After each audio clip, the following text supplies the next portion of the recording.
Nelly, make me host.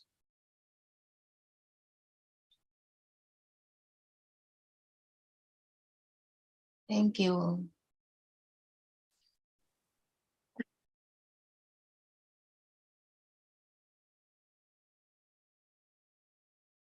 Hi, Muhammad.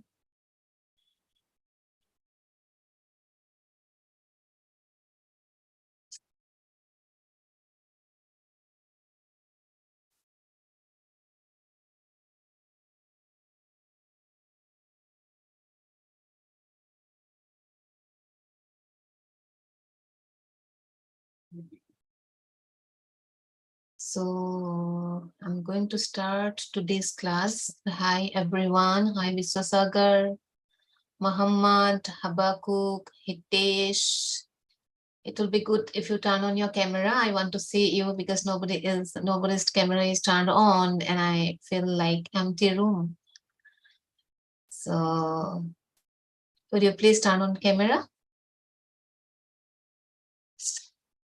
And welcome to James Green's English classroom. I'm Munmi Sharma from India, and I'll be teaching for an hour grammar for intermediate students.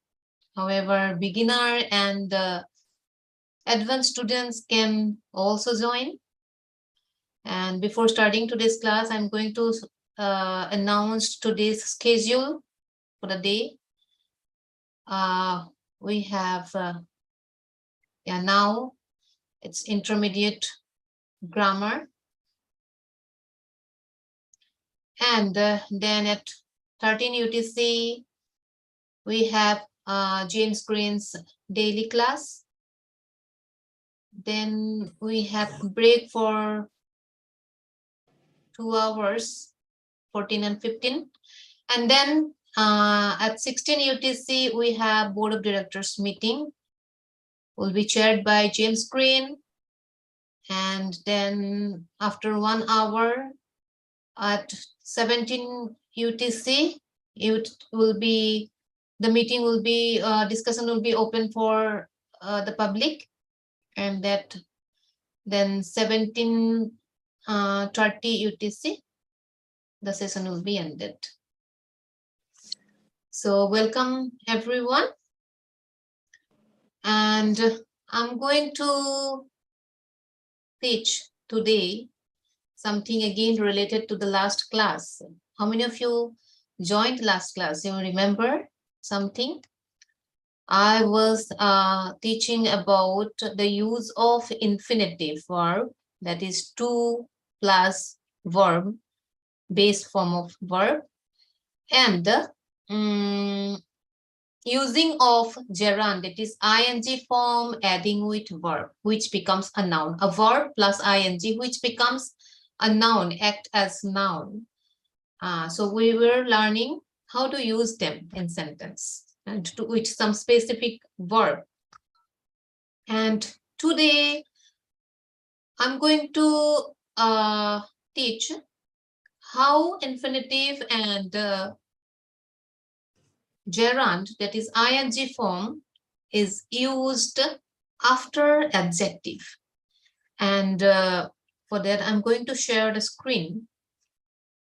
I was teaching from a grammar book, that is English Grammar in Use by Raymond Murphy. And can you see the screen? If yes, just say. Yes. Yeah. So here. So in last 2 classes, we were learning to use infinitive with verb or gerund with verb. But in today's class, we will use them after adjective. So this is unit 66. To, afraid, to do, and preposition plus ing. Afraid to do, afraid of something, afraid of something, afraid to something, and afraid to means afraid to, then verb, and afraid of something, that is afraid of plus noun or ing form, that is a gerund. As I said, gerund when verb is added with ing and can act as a noun, like I'm afraid of falling. So that falling, fall plus ing, that falling is not acting as continuous form of verb, but it is acting as noun. So let us see how we can use them after adjective.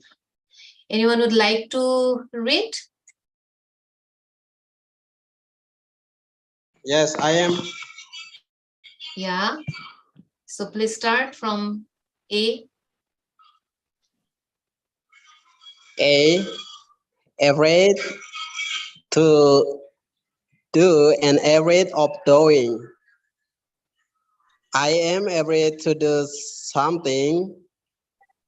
I don't want to do it because it is dangerous. Of the result, good be bad.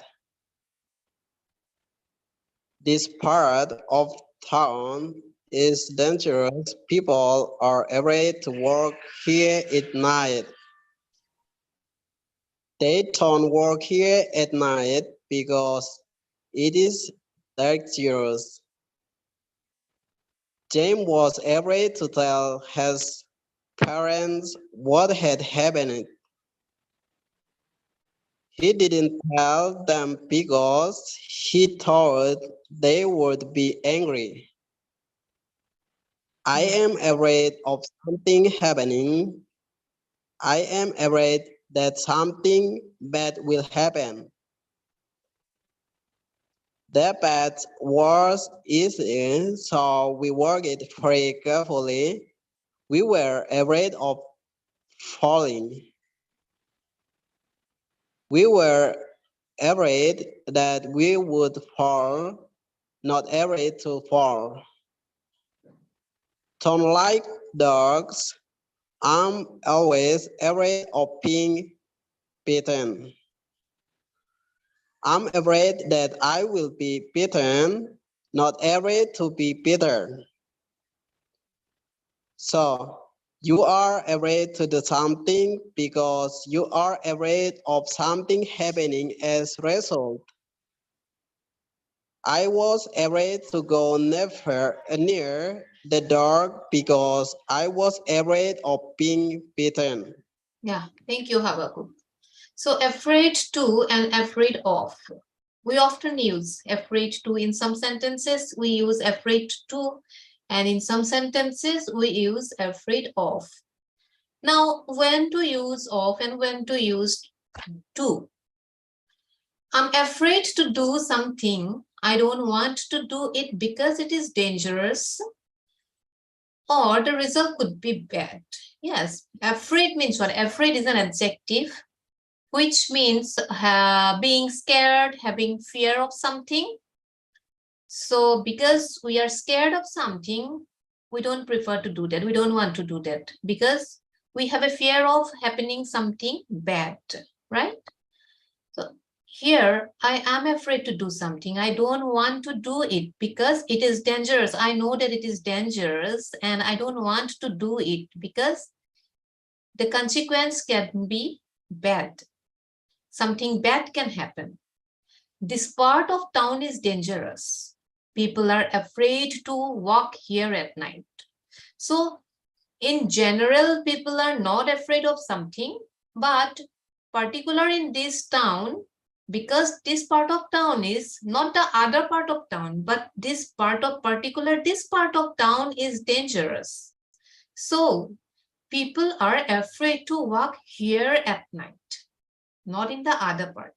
So you can see here that it is not a general fear, not afraid of something in general, but for a specific moment, there is a fear of happening bad or something dangerous. So people are avoiding to walk there. Then James here, they don't walk here at night because it is dangerous. James was afraid to tell his parents what had happened. So James is not afraid of saying something to someone all the time. He's not afraid of telling something to his parents, but something in particular, something happened which he does not want to tell him because he knows the consequences. It could have some bad result. So for that particular moment, James was afraid to tell his parents what had happened. So he didn't tell them because he thought they would be angry. Parents may be angry if he reveals something, if he says something about what had happened, his parents may get angry. But not all the time he is afraid of telling something. All right. So here it is clear that afraid to do is used for some specific moment, specific situation, not in general. We use afraid to do when we are referring to something in a specific situation where I have a fear of happening something bad. So this is for particular moment, specific moment, but not in general. Like I am afraid of a snake. I am afraid of snail. So these are generally I have fear of snake. This is not in a particular situation. Understood? So that is in general, there is a general, afraid of is used in general, and afraid to is used in specific moment when you are having a fear in specific moment or a specific moment. I am afraid of something happening. Here, in general, I have a fear of happening something bad. So I'm afraid that something bad will happen. The path was icy. So we walked very carefully. We were afraid of falling. So in icy path, generally we have a fear of falling down. So we are afraid of falling. Who is? I'm keeping in mute.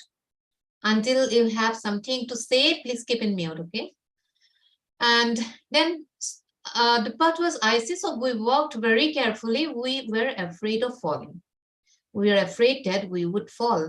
We don't use afraid to fall. The path was icy, so we walked very carefully. We were afraid to fall. We don't use this. All right. So because it is a general fear of afraid of falling down in icy path. And I don't like dogs. I'm always afraid of being beaten. Why I don't like dogs? All the time, I don't like dogs. No way. Because I'm afraid of being bitten by a dog. So this is a general fear in me about being bitten by dogs. So in any situation, anywhere, I am afraid of dog always because I'm afraid of being bitten by dog. So this is a general situation of fear, and afraid to is specific moment. So you are afraid to do something because you are afraid of something happening as a result. I was afraid to go near the dog because I was afraid of being bitten. So fear of being bitten is always in me in general. Therefore, I afraid to go near to the dog.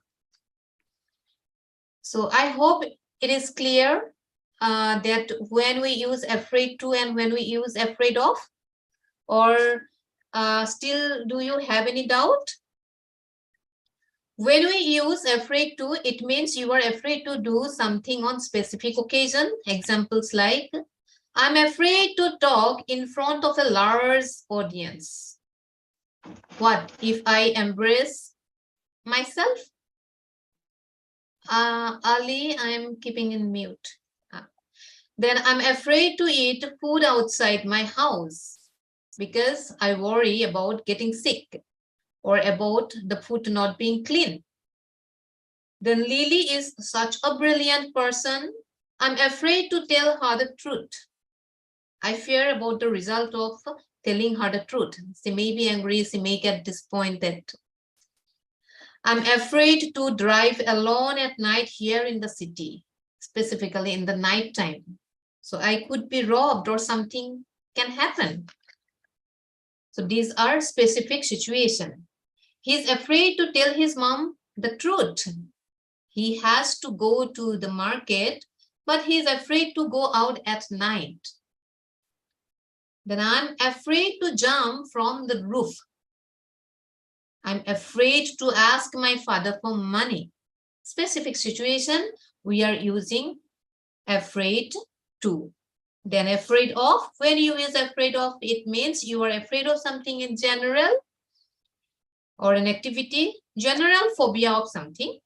So here that we use the noun, afraid of, then we use a noun. Whether it is noun is in noun gerund form, ing form, or in just normal. Like I'm afraid of spiders, I'm afraid of cockroach, I'm afraid of falling down, I'm afraid of horror movies, I'm afraid of swimming, I'm afraid of being beaten. Already we give the example. So these are some example of afraid of and afraid to. Any doubt about afraid to and afraid of? Anyone has any doubt, anything to say? Muhammad Abidai, how does it pronounce? Abdaiziz. Hitesh. Hi, Aso. Hi, Munmi. Hi. So I hope you don't have anything to say about, or you don't have any doubt, I guess.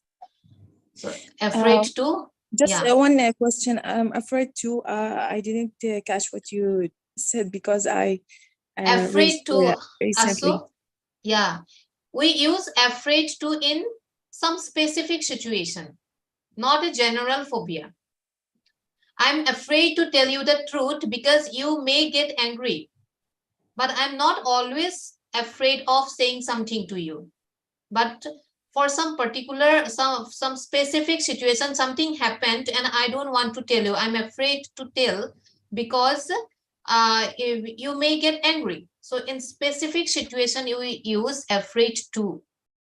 And for general phobia, we use afraid of.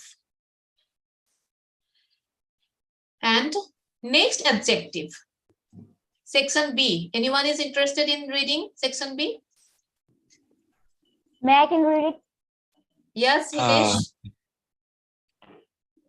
Yes, Hitesh. Go. Interested in do ing and in interested to do. I'm interested in doing something. I'm thinking of doing it. I would like to do it. Let me know if you're interested in joining the club. Not to join. I tried to sell my car, but nobody was interested in buying it. Not to buy. I was interested to hear, see, know something. It was interesting for me. For example, I was interested to hear that Tanya left her job. I heard this and it was interesting for me. I'll ask my his opinion. I would be interested to know what he thinks. It would be interesting for me to know what he thinks. This structure is the same as surprise to, glad to, etc. See, Yeah. see unit 65C. I was surprised to hear that Tana left her job. Okay, thank you. So now next adjective is interested. So sometimes we say interested in and sometimes we say interested to. Now when to use interested in? and when to use interested to.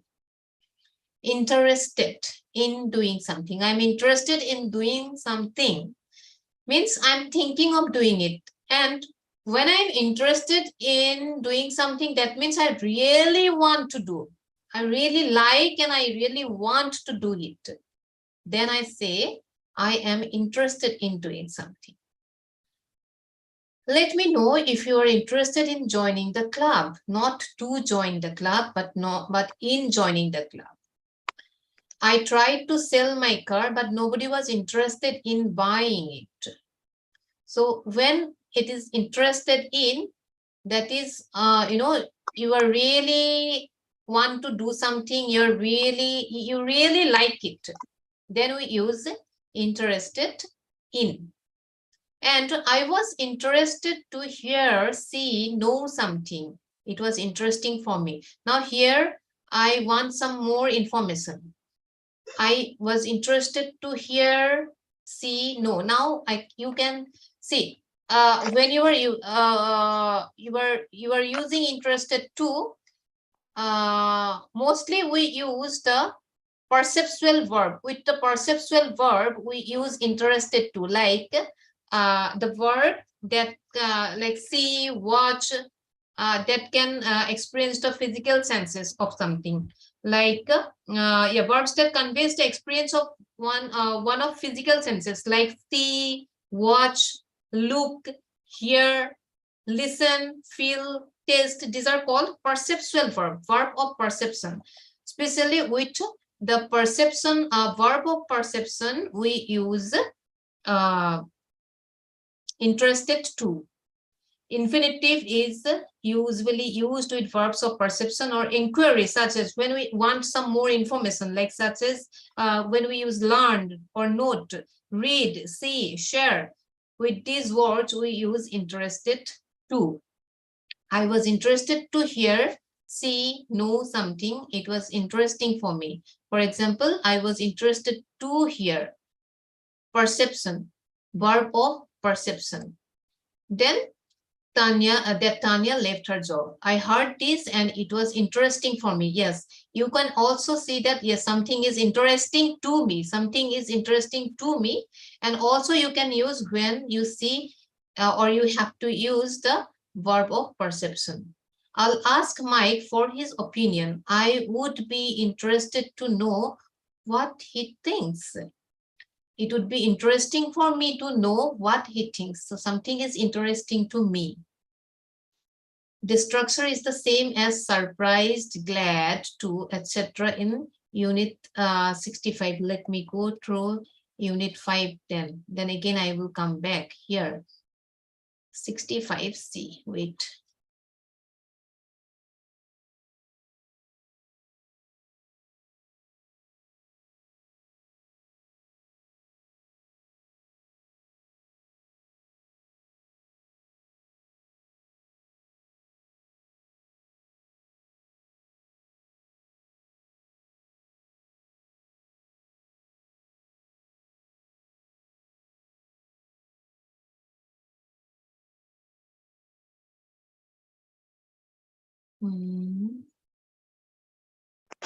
Okay, 65C. Okay, so we use other adjectives in the same way. For example, glad, pleased, then relieved, surprised, amazed, sad, and disappointed. These are the words which we use the infinitive. Julia was surprised to see you. It was a long and tiring journey. We were glad to get home.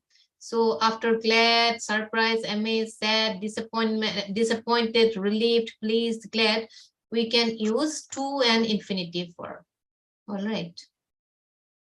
Coming back to the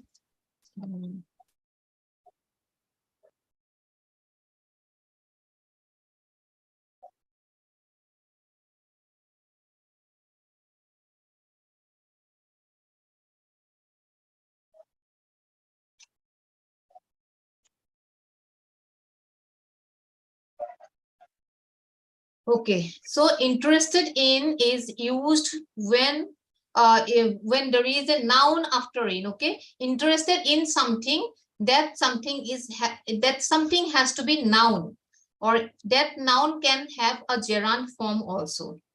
So when referring to a thing you are attracted to or that you would like to do, we use when you are really interested in something, when you really like something, we say interested in. And interested in used when referring to a thing you are really attracted to or that you would like to do. I am interested in English literature. I'm interested in playing soccer. I'm interested in starting my own business. So interested in is used with verb of action. We are interested in volunteering with your organization. Some of the examples I'm giving. Mahesh is interested in joining our club. Then everybody is interested in making more money. So everywhere you can see that really like to do something. She is interested in driving car. So something really attracted to. Then interested to is used with when there is interested to, then we use the infinitive form of verb. You want to obtain some more information and we use the verb of perception.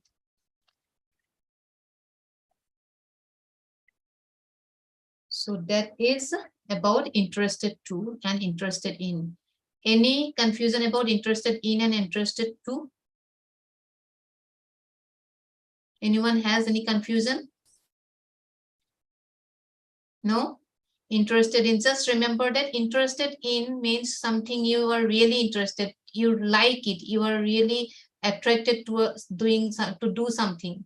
And interested to is used with verb of perception like see, watch, hear, listen, all those, look, feel, taste, learn. Then when you seek information or note, read, share, all these verbs we can use infinitive, that is interested to. Next come sorry for and sorry to. When we use sorry for, when you use sorry to, this is really very easy, everyone can we use and we can find the difference also. Anyway, anyone is interested to say read this C section?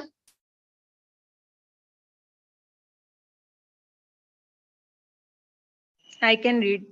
Yeah, Jana. Sorry for and sorry to. We use sorry for doing to apologize for something. I am sorry for shouting at you yesterday. Not sorry to shout. You can also say, I am sorry I shouted at you yesterday. We use sorry to say that we regret something that happens. Number one, I'm sorry to hear that Nikki lost her job. Not sorry for. Number two, I have enjoyed my stay here. I will be sorry to leave. We also say, I am sorry to apologize at the time we do something. I'm sorry to bother you, but I need to ask you a question. Yeah, thank you. So here it is clear quite that when we use sorry for, we give a reason that why we are sorry, why we regret of something. Sorry for is used for giving reason, and sorry to means you are saying sorry to someone.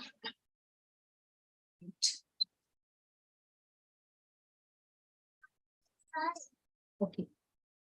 So sorry to is used to someone and sorry for is used for giving the reason. We use sorry for doing to apologize for something. I'm sorry for shouting at you yesterday. So we don't say I'm sorry to, because when I use sorry to, so I'm going to say something about something or something happens, but not I'm giving the reason. I'm sorry for shouting at you yesterday. 1 second. I'm teaching. Okay. Just a second.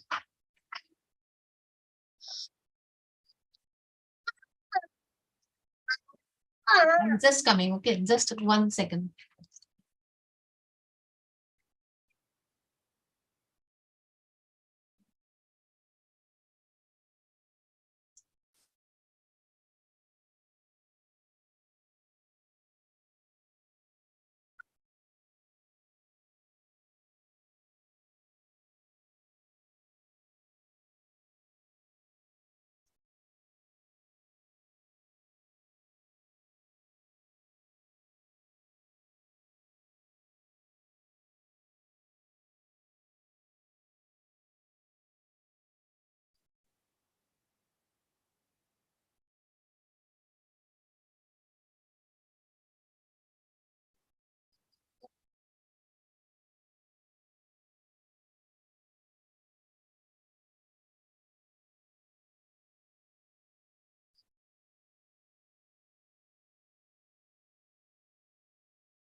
Sorry.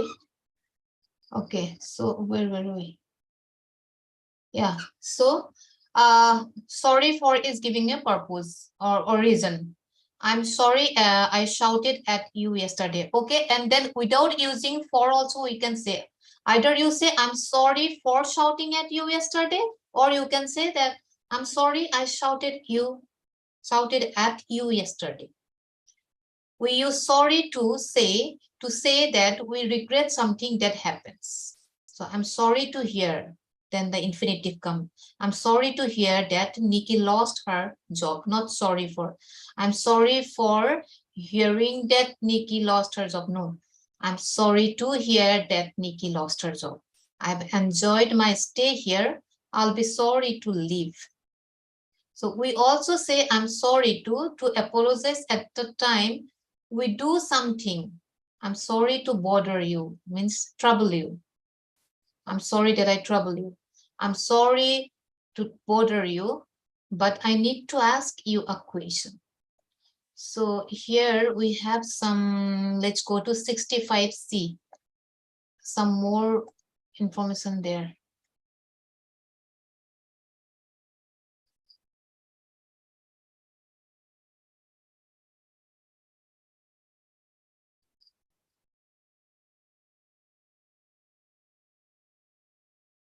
Still it's coming.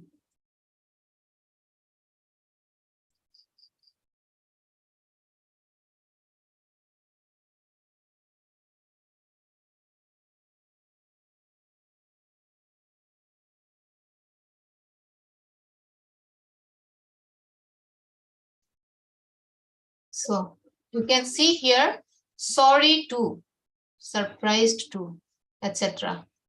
So here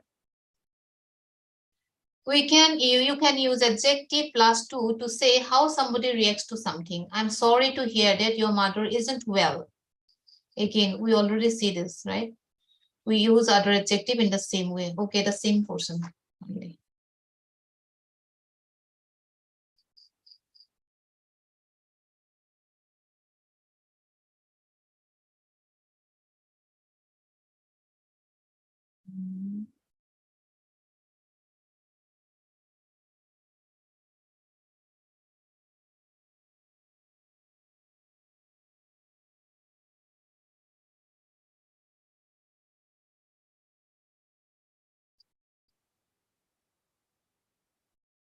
Okay, now we say there are some specific verb with whom with them we use infinitive, and there are some specific verb with those we use of, means of and gerund from, ing, verb plus ing.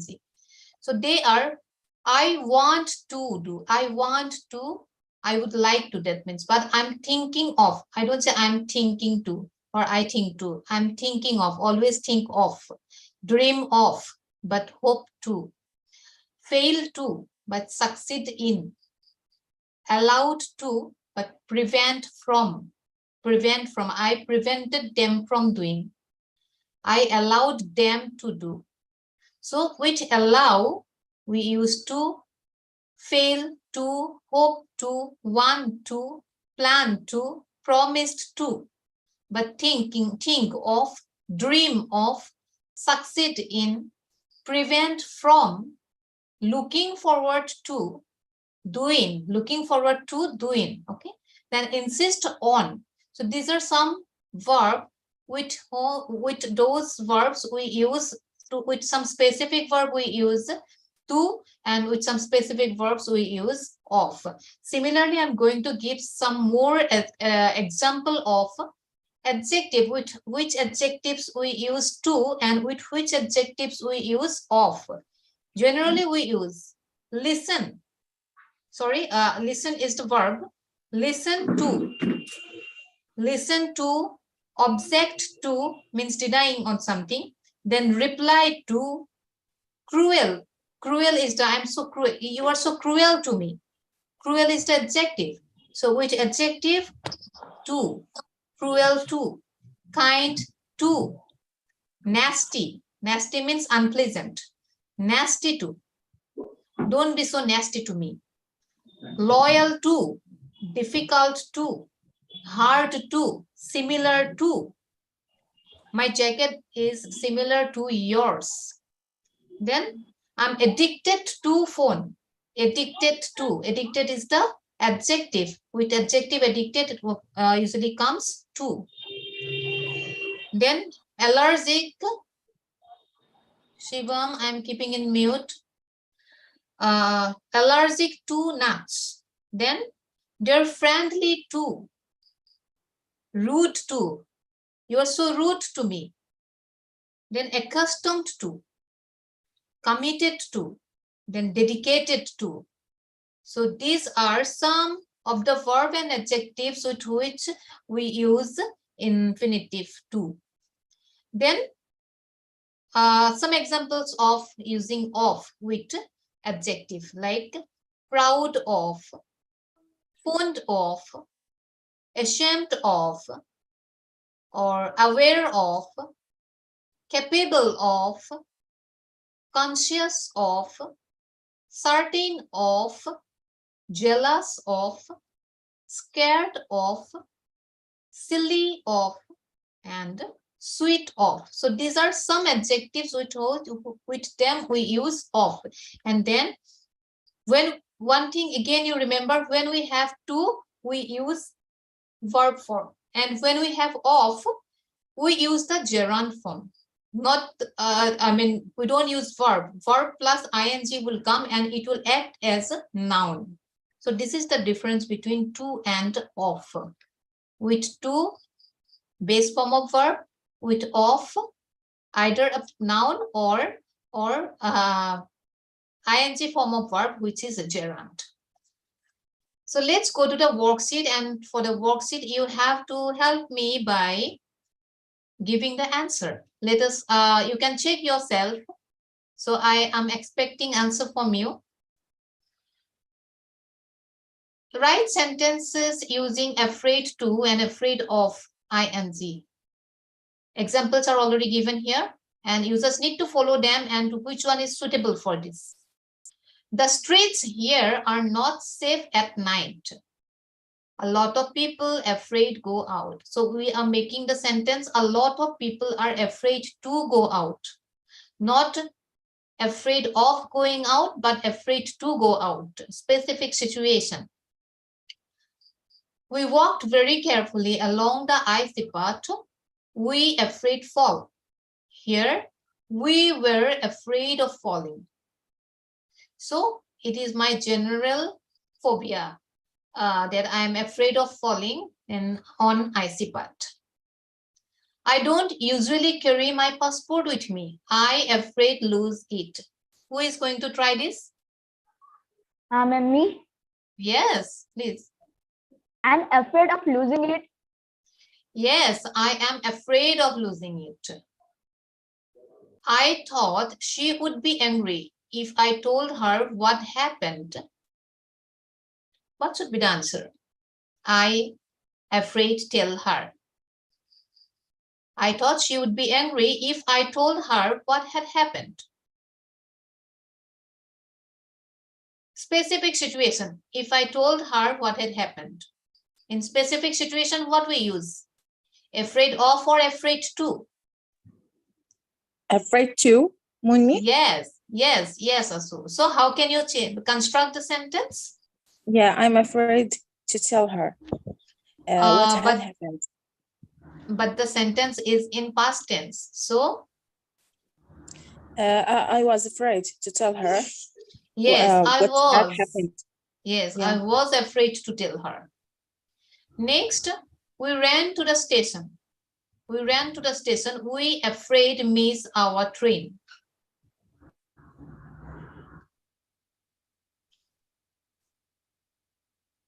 We were we afraid of were missing our afraid.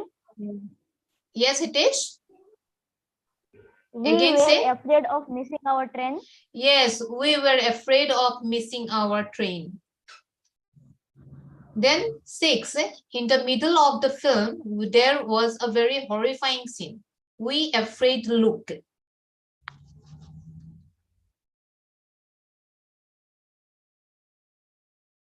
What can be? Try. In the middle of the film. We were afraid of looking. But in the middle of the film here, it is saying about a specific particular film.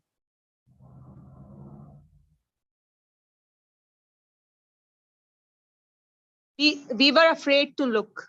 We were afraid to look because it is a specific situation middle of the film. Saying about a particular film.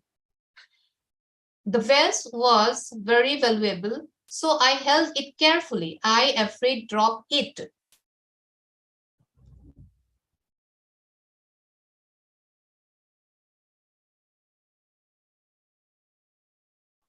I was afraid of dropping it. I was afraid of dropping it. Yeah.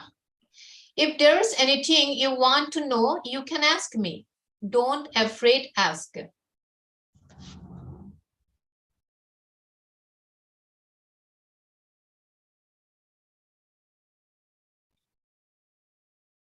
Yes.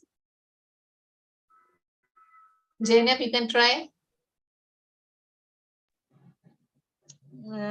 Don't afraid to ask. Don't No. be afraid. Be afraid. Afraid is the adjective, right? So don't be afraid to ask. Don't be afraid to ask. Yeah.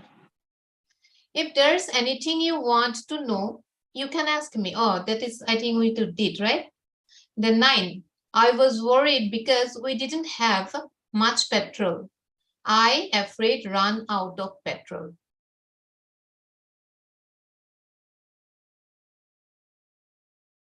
I was worried because we didn't have much petrol.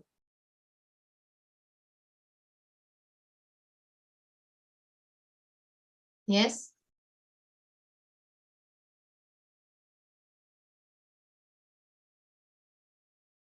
Hitesh, try. This is not an exam.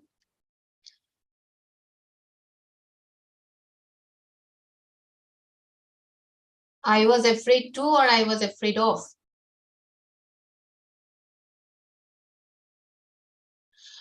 I was afraid of getting. Right.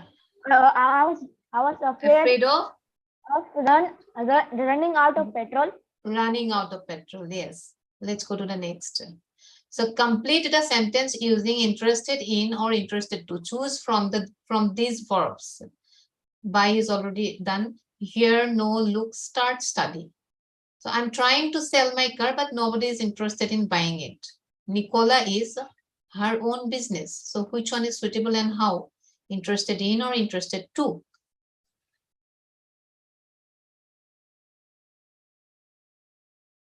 Nicola is interested in her own business.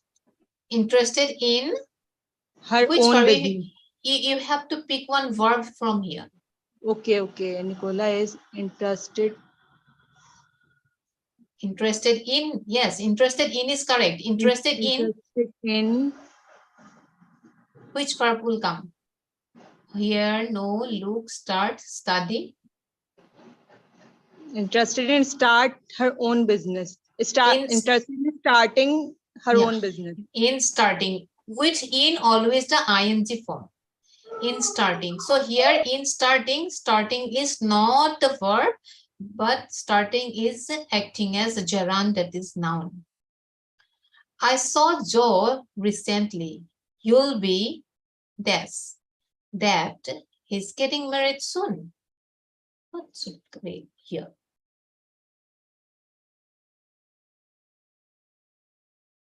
I saw Joe recently. So you will be interested in or interested to?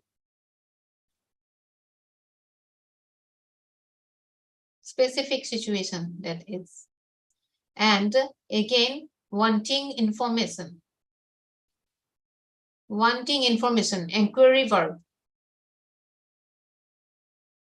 Remember when we use inquiry verb or verb of perception?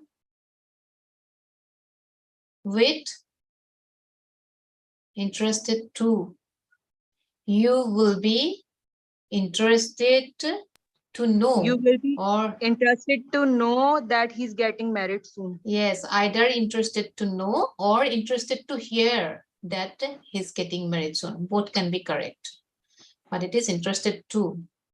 Here, now you can see the difference. This is not a general interest, but here we want some information. Inquiry verb or verb of perception is used. Then I didn't enjoy school. I wasn't.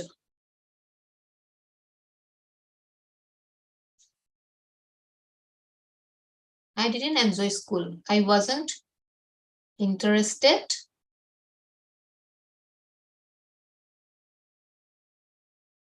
in or to. I wasn't interested in studying. Yes, I wasn't interested in studying. I went to a public meeting to discuss the plans for a new road. I was how people feel about the project. I was interested to know how people felt about the project. Yes, either I was interested to know or I was interested to hear how people feel about the project. Then Paul doesn't enjoy sightseeing. He's not. He is not interested In looking at old in buildings. looking at old buildings. Correct. Next, complete the sentence using sorry for, sorry to. Use the verbs in brackets. I am sorry to bother you, but I need to ask you something. That is, I'm sorry to bother. And we were that you can't come to the wedding here. Sorry to? We were, yeah? Sorry to? Yes, sorry to what? Here. We were sorry to yeah, hear sorry to that hear. you can't come to the wedding. Then I'm bad things about you. I didn't mean what I said. Say.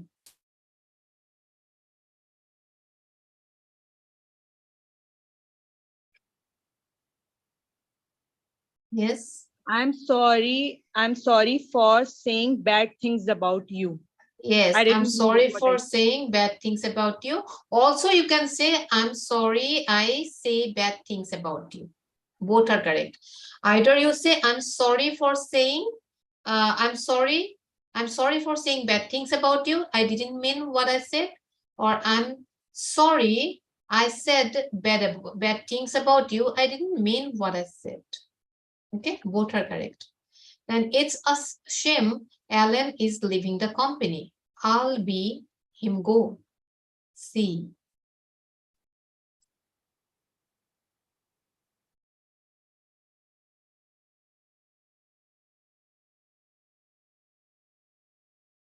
What should be?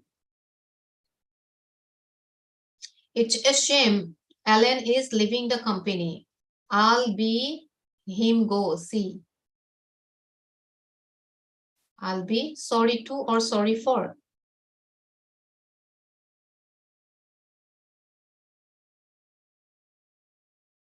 I'll be sorry to. Yes.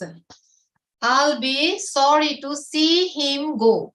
I'll be sorry to see him go. I would like to hear answers from others also. Next, I'm there's so much noise last night. Make. So sorry for or sorry to.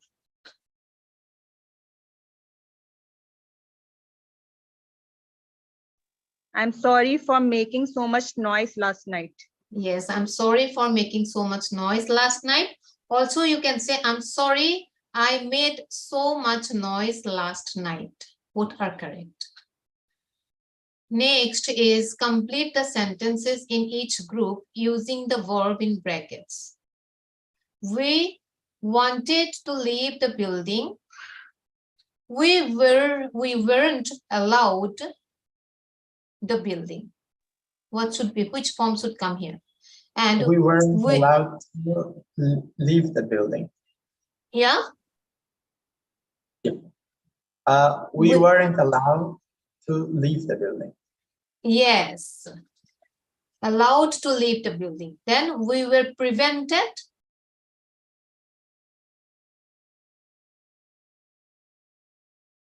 We were prevented leaving the building. We can Yes, use prevented from, because we prevent, it comes from. So we were prevented from leaving the building. That's correct. Next, Sam and Chris hoped the problem. So solve. What should come here? To solve the problem. To solve the problem. Then Sam failed the problem. May I say something? Yeah. Some of the people that who really have lots of knowledge about grammar, they say we should not use too much to after help. And we can say Sam and Chris hoped solving the problem. Can you say that way too?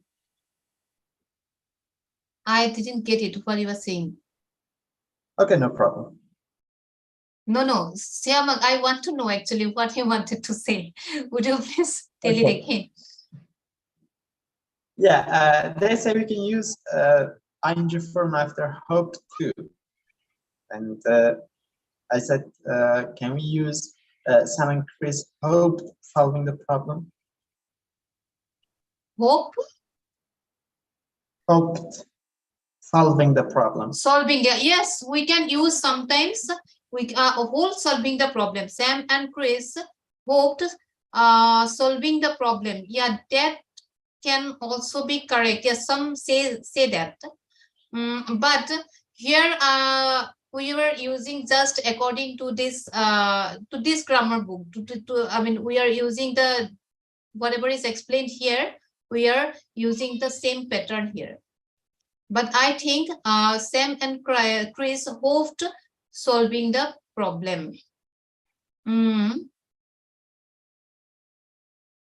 I think that can also be correct. Anyway, thank you. I will have to search for more. I mean, I want to know really, I mean, what is that correct or not? Okay. So thank you. I will look for more knowledge on it. Sam failed the problem. Solve. What should be the answer here?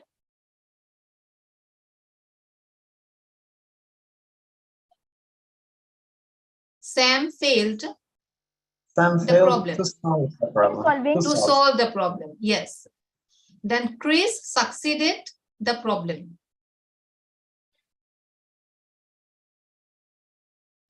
Succeeded to solve the problem. Again. Succeeded in. Which succeeded, yeah.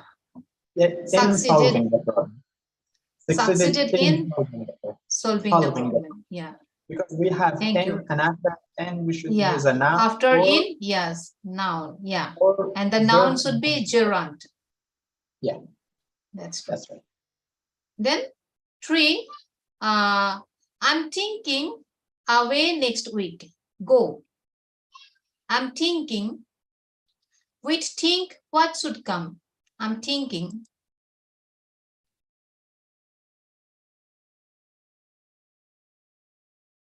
I'm thinking to go away next week. I'm thinking of. I'm Which thinking think, of yeah. going. I'm thinking of going away Going next away. week. Yeah. Yeah. After all. And I'm, yes. Very good. And I'm planning that's away next week.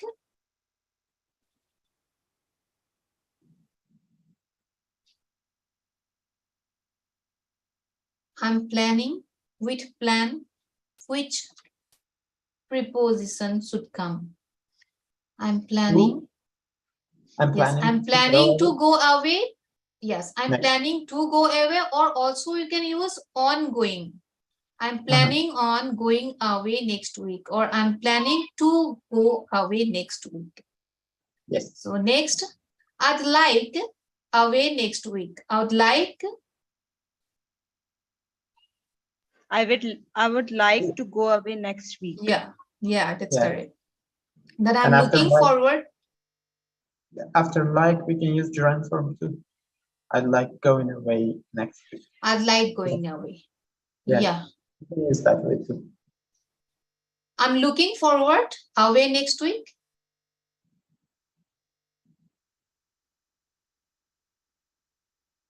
I'm looking looking- forward to buying. No, Yes, I'm sorry. looking forward to going. To Yes. going. Yeah. to I'm going looking away. forward to going away next week. That's correct. Yeah. Yeah, and I should say that in here too is not the infinitive form. To in here is No, as yes, preposition. yes. Yeah, that is not a infinitive. Yeah. Preposition. Helen wanted dash me much. Buy. Helen wanted To buy to buy me lunch. Yeah. lunch. Helen insisted me lunch. Insisted. Which preposition come? To Helen. insisted to buy. Insisted on. Insisted on buying. on buying. Yes. Insisted on buying me lunch. Mhm. Helen promised me lunch. Promised me What should come here? buy me. Promised. Promised to buy me lunch. Yeah. Helen promised to buy me lunch. Then Helen wouldn't dream me lunch. Helen wouldn't Of buying me dream lunch. Yeah. of buying Dream me. of. Yes. Yeah. Dream of Correct. something. Okay. So thank you. And thanks for your participation. Now, since we are learning about afraid of, interested in, I would like to know from you, 2 minutes left, someone can say, what are you are interested in and what you are afraid of? What you are interested in and what you are afraid of? Who can tell? I am interested in learning English and afraid of people. That's it. You afraid of? People around me. Okay, you are afraid of people around you. Why are you afraid of people around you? I don't know. Maybe it's social anxiety when I see so many Ah. people. Okay, okay. Syamam, do you have any fear, afraid of, what you are afraid of and what you are interested in? Okay. First of all, I'm interested in books, movies, food, this kind of things. And I'm really afraid of dogs because when I was a child, a dog bites me, and that's why. Yeah, that's why I'm really afraid of dogs and afraid of height. You cannot believe that when I Okay, you're afraid go of height up- too. Yeah, I cannot stand these things. I will join you in afraid of dogs and afraid of height. Same here. And Yeah. I was also bitten by dog, you know. My lips, upper lip split it into 3 parts. It is this just maybe 10 years, yeah, 10 years ago. So I'm really afraid of dog. And They're really dangerous. They're really dangerous. Even when here I'm seeing some pits, I make myself away of them. Although I know they are not that dangerous, but I Okay. have something inside. That's like, well, okay. So it's time, and James is already here. My time is over, and the next hour will be taught by James as it's his daily class time. So I'm passing over to James. Thank you everyone for your participation. Over to you, James. Over to you, James.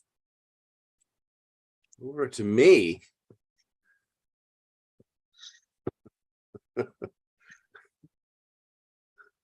Okay.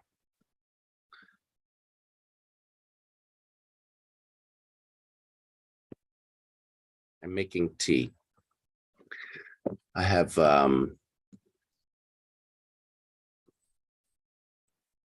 hold on a second.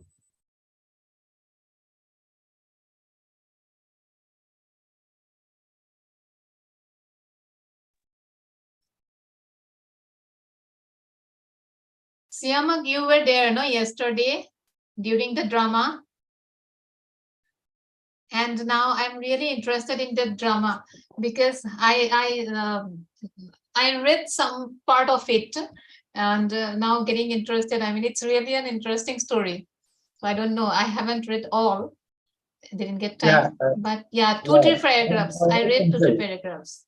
Yeah. I really did, and I want to participate. I read 2, 3 paragraphs, the translation one, or actually this drama is somewhere in our states. In some state, it is used in class 11. So, generally when I search, so like all those state links, it comes showed.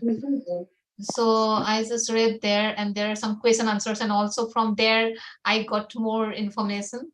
I liked it. Yes, that's fantastic.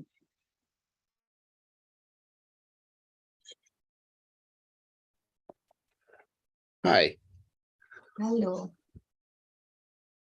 I thought that I had I thought that I had healed from COVID, but But you are not.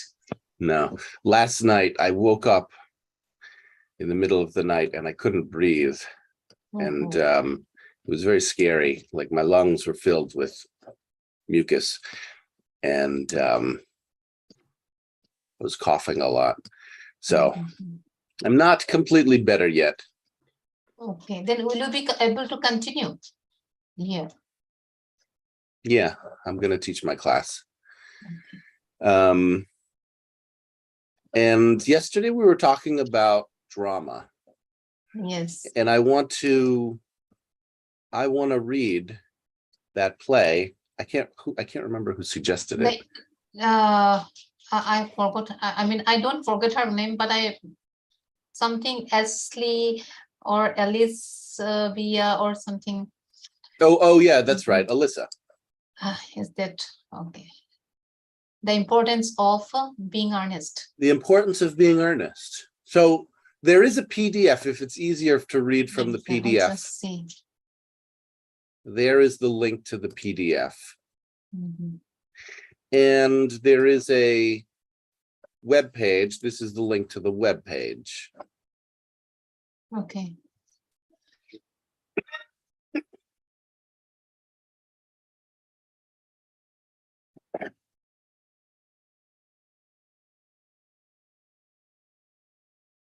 And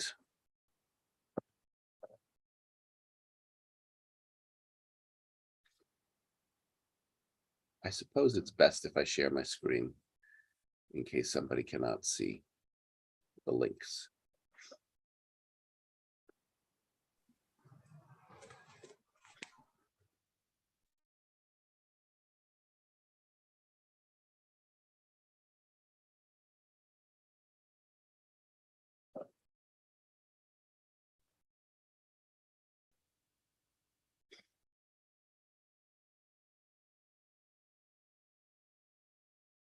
The importance of being earnest. Act 1. Who would like to read stage directions?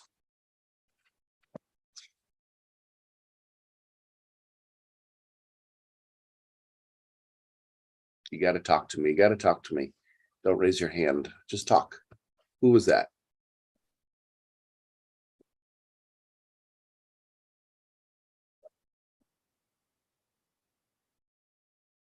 Somebody raised their hand in Zoom. Who was that? Yes, Siddharth. Sidad. Sidad, you gonna read stage directions? Yes, teacher. Thank you for giving flow. The importance of being earnest. Oh, hold on. Act one. Don't start. Okay.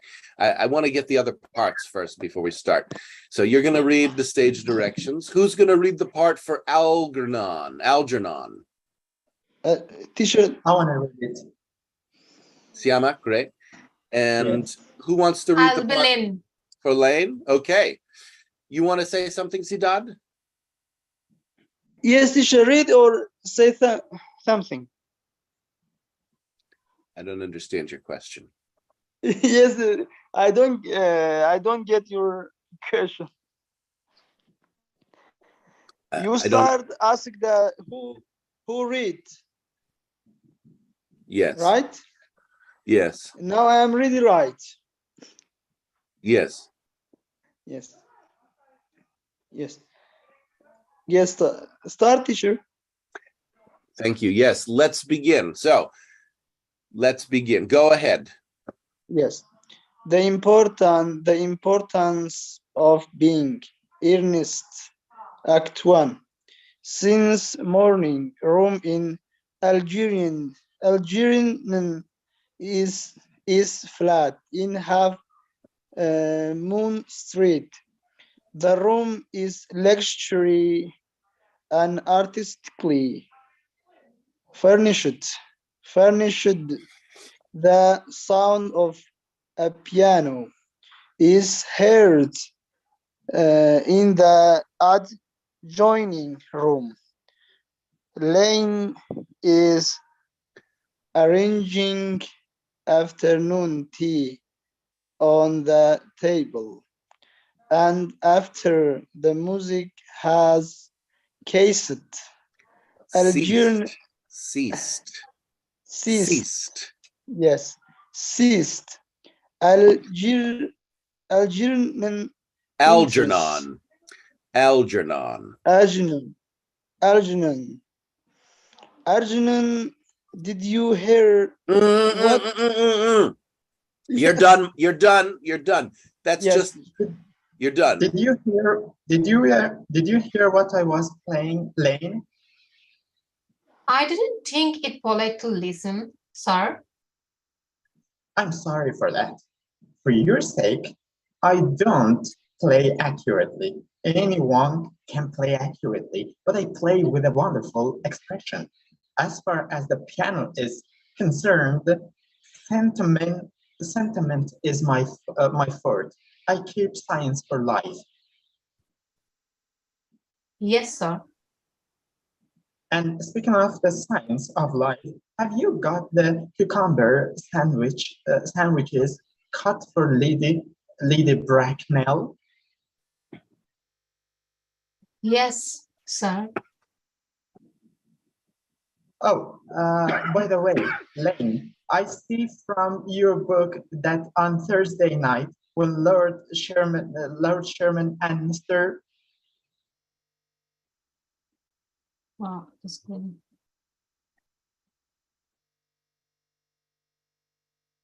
Worthing were dining with me, 8 bottles of champagne are entered as having been consumed.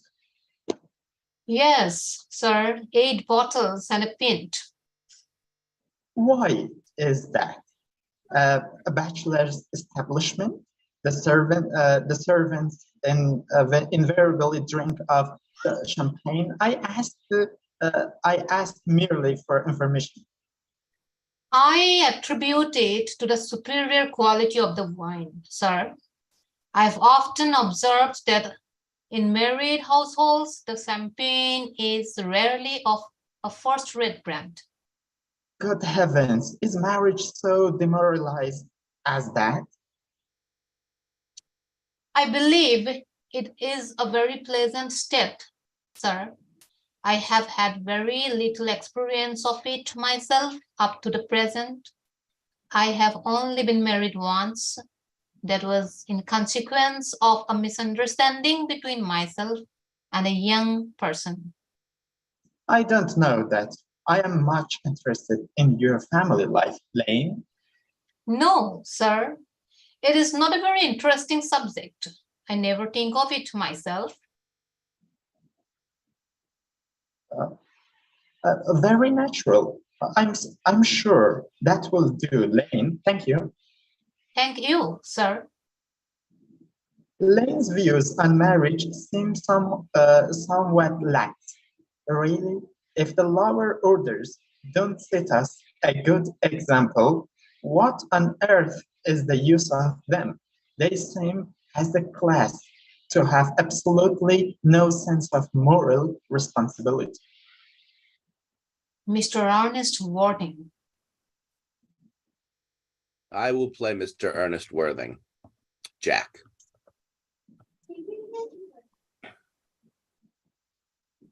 Your line, Algernon. How are you? How are you, my dear Ernest? What brings you up to town? Oh, pleasure. What else should bring one anywhere? Eating as usual, I see, Algie. I believe it. It is customary in good society to take some slight refreshment at 5 o'clock. Where have you been since Thursday?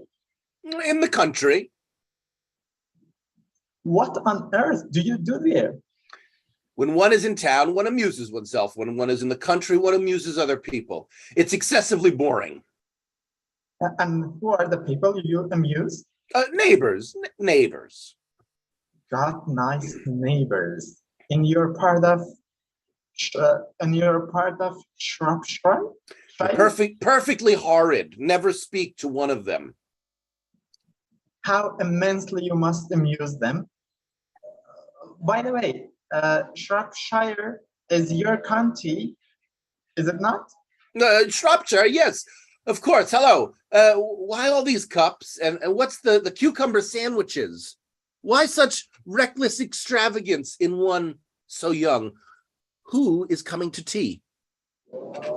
Oh, merely Aunt Augusta and Gwyndolyn. Oh, perfectly delightful. Yes, that is all very well, but I'm afraid Aunt Augusta won't quite approve of your being here. May I ask why? My dear fellow, the way you flirt with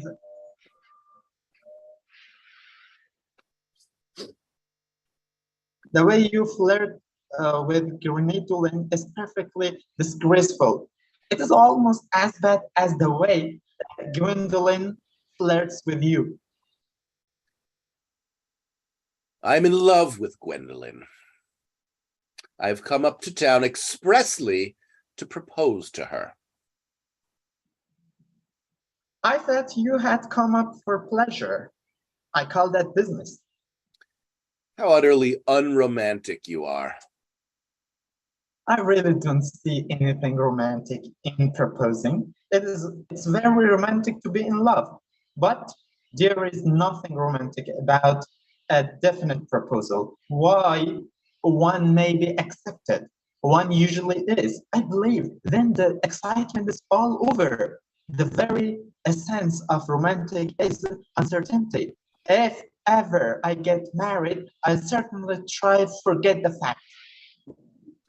I have no doubt about that, dear Algie. The divorce court was specially invented for people whose memories are so curiously constituted. Now, there is no use speculating on that subject.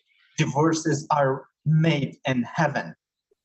Please don't touch the cucumber sandwiches. They're ordered especially for Aunt Augusta. Well, you have been eating them all the time.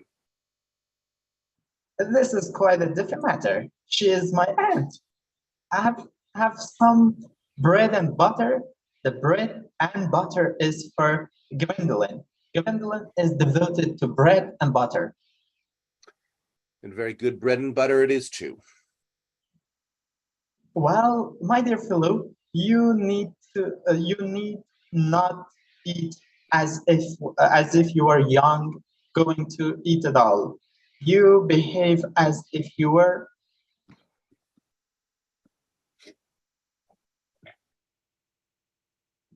married to her already. You are not married to her already, and I don't think you ever will be.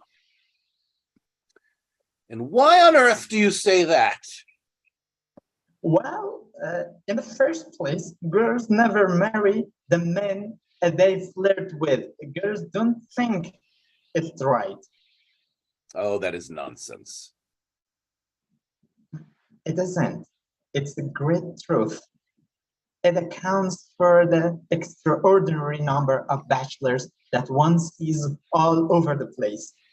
In the second place, I don't give my consent. Your consent. My dear fellow, Gwendolyn is my first cousin, and before I allow you to marry her, you will have to clear up the whole question of Sicily. Cecily? What on earth do you mean? What do you mean, Algie, by Cecily? I don't know anyone of the name of Cecily.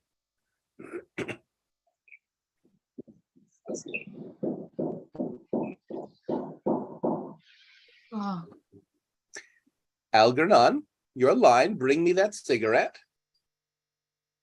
Bring me that cigarette case Mr. Worthing left in the smoking room the last time he dined here. yes, sir. Do you mean to say you have had my cigarette case all this time? I wish to goodness you had let me know. I have been writing frantic letters to Scotland Yard about it.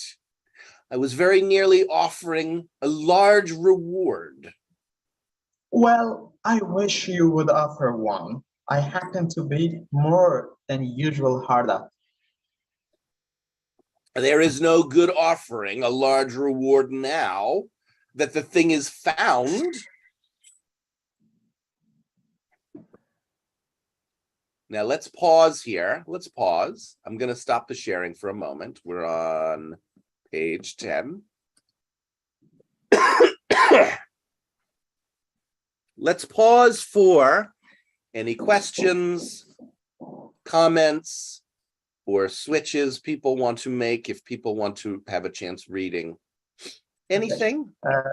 I just want to say something about Algernon. That person is somehow critic of the marriage and somehow critic of it. And he says when you get married, there's no love. You do not have this hesitation. When you are in love, actually it is something that matters. When you get married, you do not have the hesitation.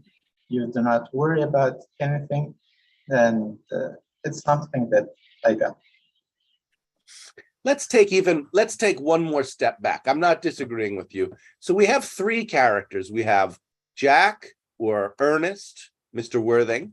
We have Algernon, and Lane.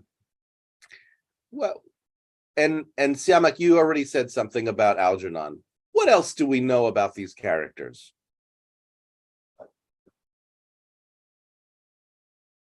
Lane is, of course, the servant. And Algernon and Mr. Worthing, or Ernest, they're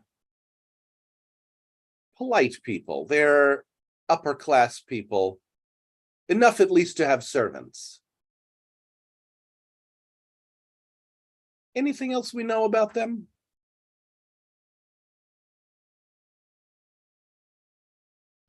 They seem to be friends. They're at Algernon's house.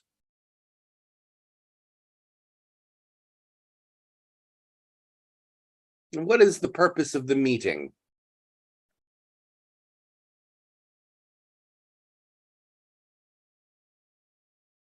Algernon is inviting some people, some company over. Right? We're expecting some people to come over. Gwendolyn, his first cousin. Also, Huh? someone's aunt, Algernon's aunt, is going Uh-huh. to. Uh-huh. So some family is coming over to as people do, for guests, company over to the house.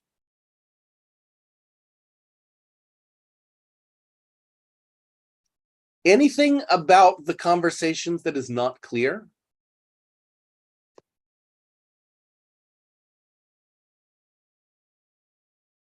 It's pretty straightforward. The way they talk is maybe a little bit different than the way we would talk, but it's pretty straightforward. They're just having playful banter. They're having playful conversation. They're engaging in the art of conversation, as people do when they get together.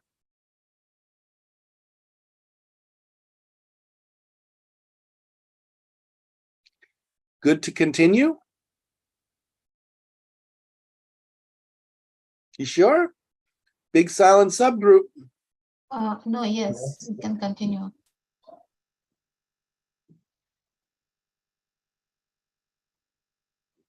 Yeah. Okay.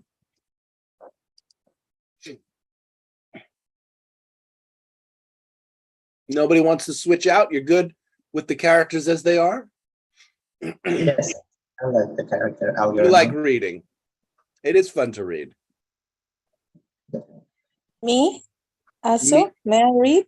You'd like to read? Who would you like to read for us? So Anyone you choose. you want me to choose? Yeah.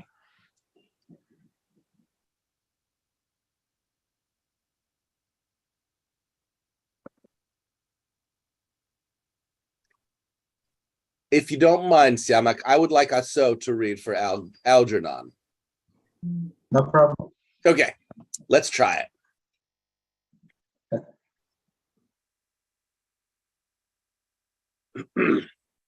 Your line, Aso. I think that is rather mean of you.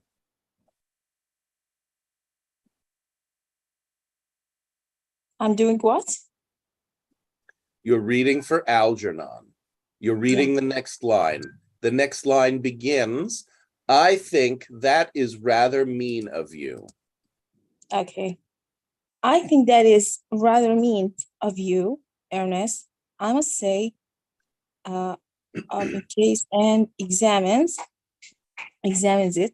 However, it makes no matter for now that I look at the inscription inside. I find that the thing isn't yours after all.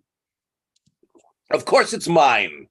You have seen me with it 100 times, and you have no right whatsoever to read what is written inside. It is a very ungentlemanly thing to read a private cigarette case. It is absurd to have a hard and fast rule about what one should read and what one shouldn't, more than half a modern culture depends on what one shouldn't read. Stop. I want to give you some feedback, Aso, okay? Okay. You need to learn how to pause at a period. The way you read a sentence is you don't pause, and so people cannot hear the end of the sentence. So I'd like you to try that again, and this time try pausing at the end of the sentence for a beat, okay?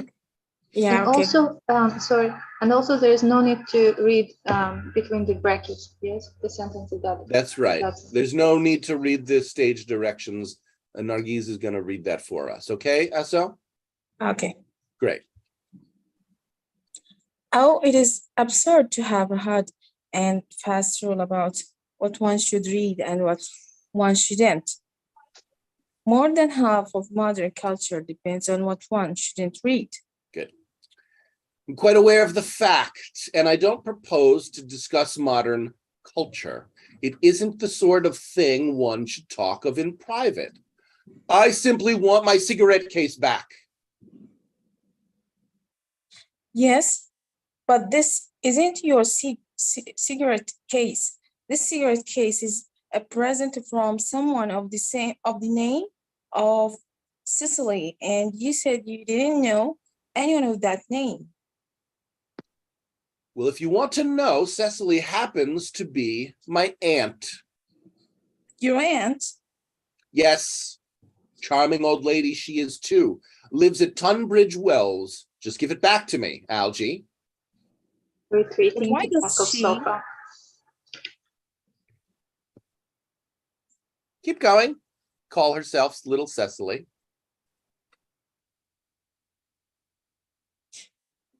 But why does she call herself little Cecily if she is your aunt and lives at Tunbridge Wells? From little Reading. Cecily with her founders club.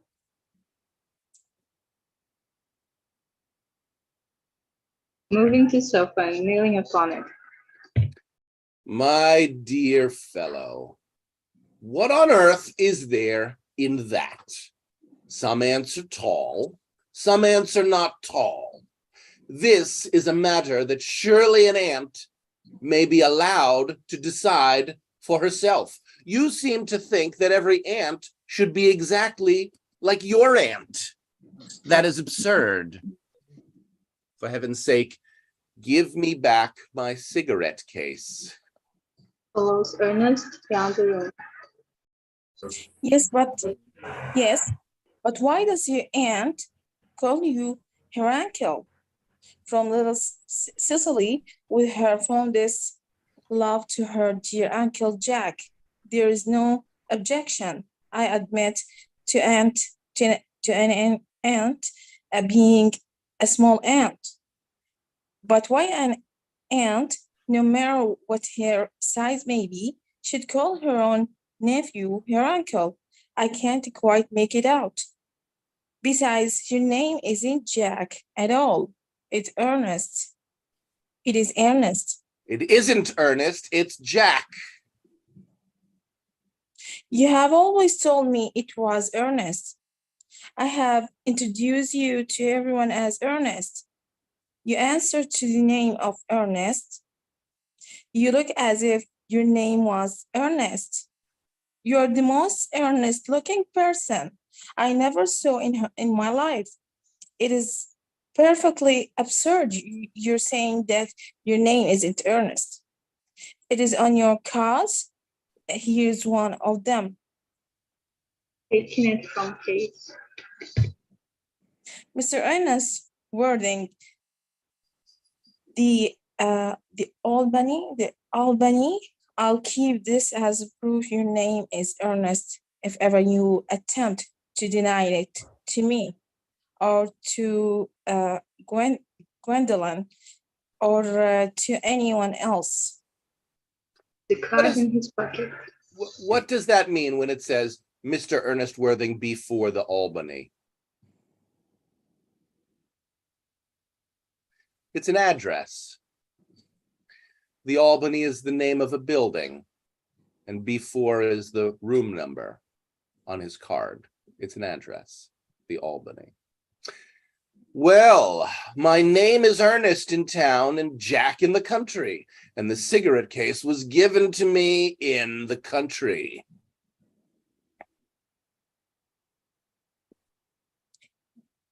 Yes, but that doesn't account for the fact that your small aunt Cecily, who lives at Tunbridge Wells, calls you her dear uncle. Come, old boy. You had much better have the thing out at once. My dear Algie, you talk exactly as if you were a dentist. It is very vulgar to talk like a dentist when one isn't a dentist. It produces a false impression. Well, that is exactly what dentists always do. Now, go on. Tell me the whole thing tell me the whole thing I may mention that I have always suspected you of being a confirmed and secret bombardist. It is the first time it is unfamiliar words to me. So, it's the first time for me too. So let's look it up. I have no idea. Yeah, I've never heard the word Bunburyist. Buryist, yeah. It happens. It happens. We encounter words that we have never seen before. It's okay. Don't be afraid of new words. A Bunburyist. Somebody who avoids one's duties and responsibilities by claiming to have appointments to see a fictitious person. Now, I don't know the history about this word, but that's a very funny word, right? So I must go. I have a date at 3 o'clock at the cafe. My friend Chlorine is going to, no, whatever. It says the etymology of Bunburying comes from this book. So it's unique to this book. Bunbury, to pretend to have a date, to pretend to have an appointment, or to, it says, the fictitious disabled friend of the character Algernon, whose supposed illness is used as an excuse to avoid social engagements. Okay. And look, Jack doesn't know what it is either. Bunburyist? What on earth do you mean by a Bunburyist? Even Jack is astonished by the same word. Yeah. Yeah. Because the playwright is being playful. He's creating his own words, and the characters in his own play don't know what these words mean. Yeah. Go ahead. You're going to explain the word right now, Algernon. I'll reveal to you the meaning of that incomparable expression as soon as you are kind enough to inform me who you are, Ernest in town and Jack in the country. Produce my cigarette case first. Here it is. Cigarette case. Now produce your explanation and pray make it improbable. It's on sofa. My dear fellow, there is nothing improbable about my explanation at all. In fact, it's perfectly ordinary. Old Mr. Thomas Cardew, who adopted me when I was a little boy, made me, in his will, guardian to his granddaughter, Miss Cecily Cardew. Cecily, who addresses me as her uncle from motives of respect that you could not possibly appreciate, lives at my place in the country under the charge of her admirable governess, Miss Prism. Where's that place in the country? That is nothing to you, dear boy. You are not going to be invited. I may tell you candidly that the place is not in Shropshire. I suppose that, my dear fellow, I have Bunburied all over Shropshire on 2 separate occasions. Now go on. Why are you, Ernest, in town and Jack in the country? My dear Algie, I don't know whether you will be able to understand my real motives. You are hardly serious enough. When one is placed in the position of guardian, one has to adopt a very high moral tone on all subjects. It's one's duty to do so. And as a high moral tone can hardly be said to conduce very much to either one's health or one's happiness, in order to get up to town, I've always pretended to have a younger brother of the name of Ernest, who lives in the Albany and gets into the most dreadful scrapes. That, my dear Algie, is the whole truth, pure and simple. The truth is really pure and never simple. Modern life would be very tedious if it were either, and modern literature a complete impossibility. That wouldn't be at all a bad thing. Literally, criticism is not my forte. My dear fellow, don't you try it. You should leave that to people who haven't been at university. They do it well in the daily papers. What you really are is a bombarist. I was quite right in saying you were a bombarist. You are one of the most advanced bombarists I know. The word is pronounced forte. Literary criticism is not my forte. Forte means strength, expertise, area of knowledge. So literary criticism is not an area that I have knowledge in, not my forte. What on earth do you mean? You have invented a very useful younger brother called Ernest, in order that you may be able to come up to town as often as you like. I have invented an invaluable permanent invalid called Bunbury, in order that I may be able to go down into the country whenever I choose. Bunbury is perfectly invaluable. If it wasn't for Bunbury, extraordinary bad health. For instance, I wouldn't be able to dine with you at Wolves tonight, for I have been really engaged to Aunt Augusta for more than a week.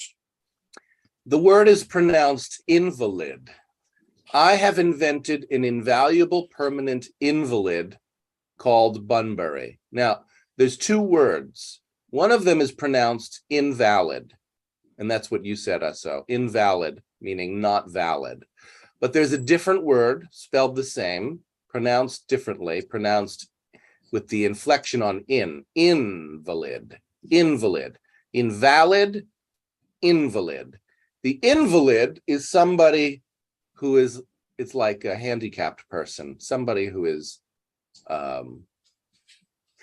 unable Paralyzed, like yeah, somebody who is unable to walk, or somebody who is handicapped, physically handicapped in some way. got a Crippled. kind of disorder in his body Yeah. as a movement. All right, I'm going to pause again. I'm going to stop the But may, share. just want to say something. Both of them drawn the same way. The spelling of both of them are the same. Invalid and Yes. invalid? Yes. It is returning to the text, the context, let us say. That's right. You need to determine it based on the context. It is spelled the same. Okay. I'm putting the links for the play in the chat again for anybody who has joined us and would like to follow along. And I'm pausing again just for questions or comments or requests. I thought it should be pronounced invalid here because maybe he invented that name, so it's not valid. No? Yeah. No, definitely not. See, I have invented an invaluable permanent invalid. See, you can tell that it's a different part of speech. See, invalid is an adjective, but you're not going, you can't, you need a noun after an adjective, you know, like red balloon. So it must be permanent noun, There's no permanent. comma, right? If it was an adjective, then there'd have to be a noun at the end of the string, a permanent, invalid, Or invalid. a comma between two adjectives. No? No, No? no, the comma is kind of,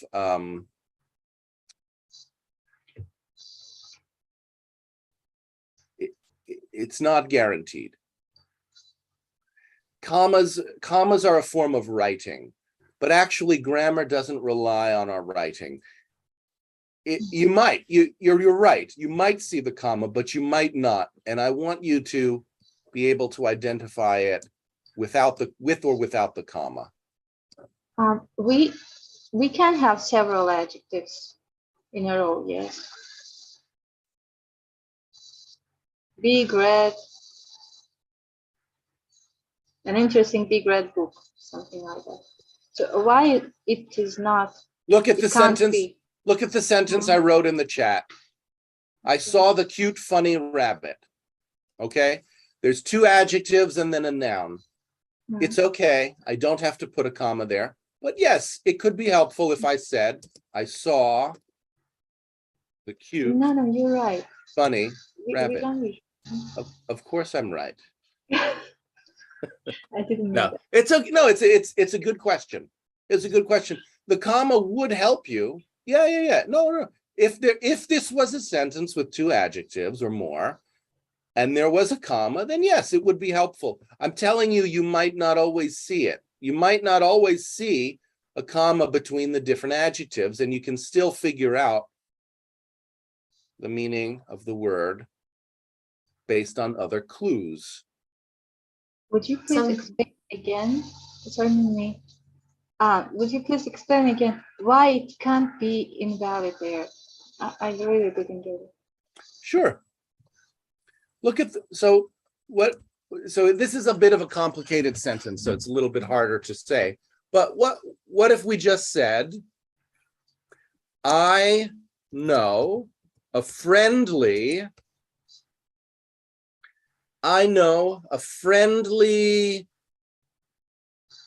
fast invalid. So the characteristics of the invalid are that he's friendly and fast. You're wiping the sweat from your face. Are you okay, Nargis? Yeah. Now I got it. Okay. Because even if there is several adjectives, we need a noun after them. Yes. That's right. Exactly. And there is not. So what if I said, don't accept the slow, invalid to the party? Right. So we have both the adjective and the noun in the sentence. And we know that the first one is the adjective because of the placement in the sentence. And the second, we know at the end of the string of adjectives, there's going to be a noun which the adjective adjusts, describes. Adjectives describe a noun. The red balloon, the invalid, invalid. But in the sentence in the play, that's missing. It would be missing if invalid was the adjective. I think you get it now. Yeah. Thanks. Okie doke.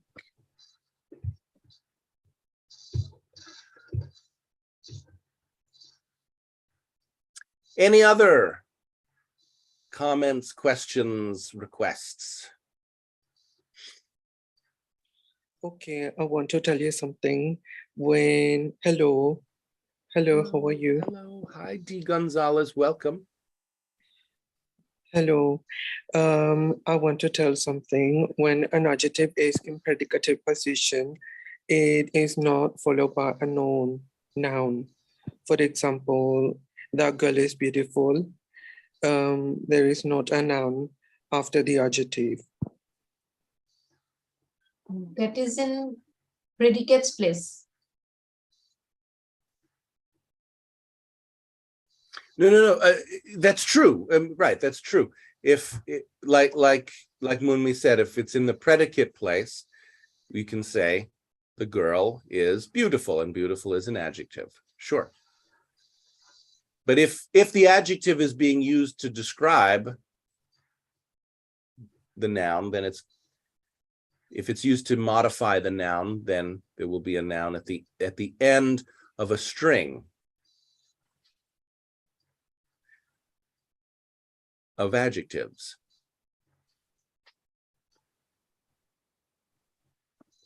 Yes, there's all kinds of ways in which adjectives can appear. What we're looking for is clues, right? We can get a clue about the part of speech of the word if it's possible that the word has different can appear in different ways. We take the clues that we have to eliminate the ambiguity.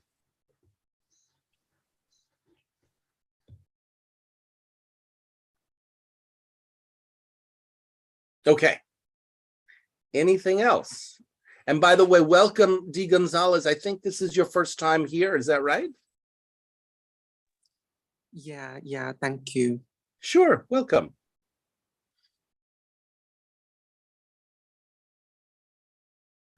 No other comments, questions, requests? You'd like to just continue? I'd like to change my part and read a little bit more. You'd like to change your part and read what? A little bit more. Yeah, who would you like to read for? Doesn't matter for me. It doesn't matter? Yes, someone that has a longer speech. User, could you just tell us your name? It says user. I'm sorry, my name Anastasia. Anastasia, hi, welcome. Yes. I just need to check. Anastasia, are you from the Ukraine? Yes, I'm from Ukraine. And where do you live now? And now I'm living in Uzbekistan. Great, thank you. I relocated. Got it. And you say again, what part did you want to read for? I can read Jack. I mean Ernest. Uh-huh. And Nargiz, you're gonna read for what? Algernon? And let me just ask you, Anastasia. Yes, I'm here. Sorry, I just getting distracted by you, Ahmed's post. Ahmed. Yeah, James. Hi. Hi, my teacher. How are you? Hi. I'm okay. How are you? Fine, thank you. Just posting the links, huh? Yeah, I hear you're talking with the new members. Yeah.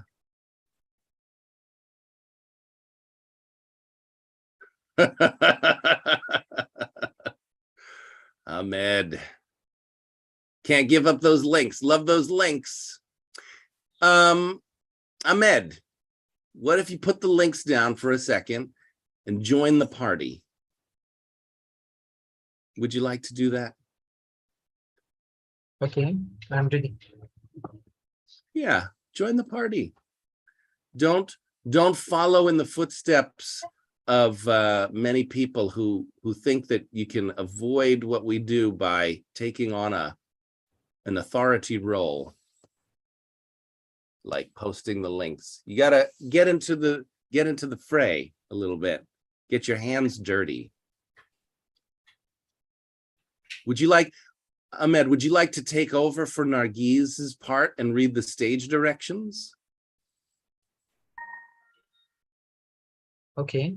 Yeah, okay, great. So we have stage directions by Ahmed. Anastasia, I wonder, is it James, possible? can I ask you about this story? If I understand, our heroes have a second life, yes? Good question. Just before we talk about that, is it possible for you to turn on your camera? Yes, it's possible. Great, please, yes, great. Please keep your camera on. And yeah, so you're asking about the second life or some, right? So there's something going on where this character is telling a story about why he has two names. Why he has two names, and one of them said that he has the invalid friend invalid, yes. Invalid. I'm sorry, invalid. Yeah, invalid. So that's true. They're talking about an invalid. Now, I also want you to know, so this play was written 100 years ago. An invalid is a word that we don't use anymore. It's considered politically incorrect to call someone who is handicapped an invalid. Just like the word cripple, just like the word retarded. There was a time when people used the word retarded in a neutral way, not as an insult, just to talk about people who had a mental handicap. And there was a time when people talked about people with a physical handicap as invalid.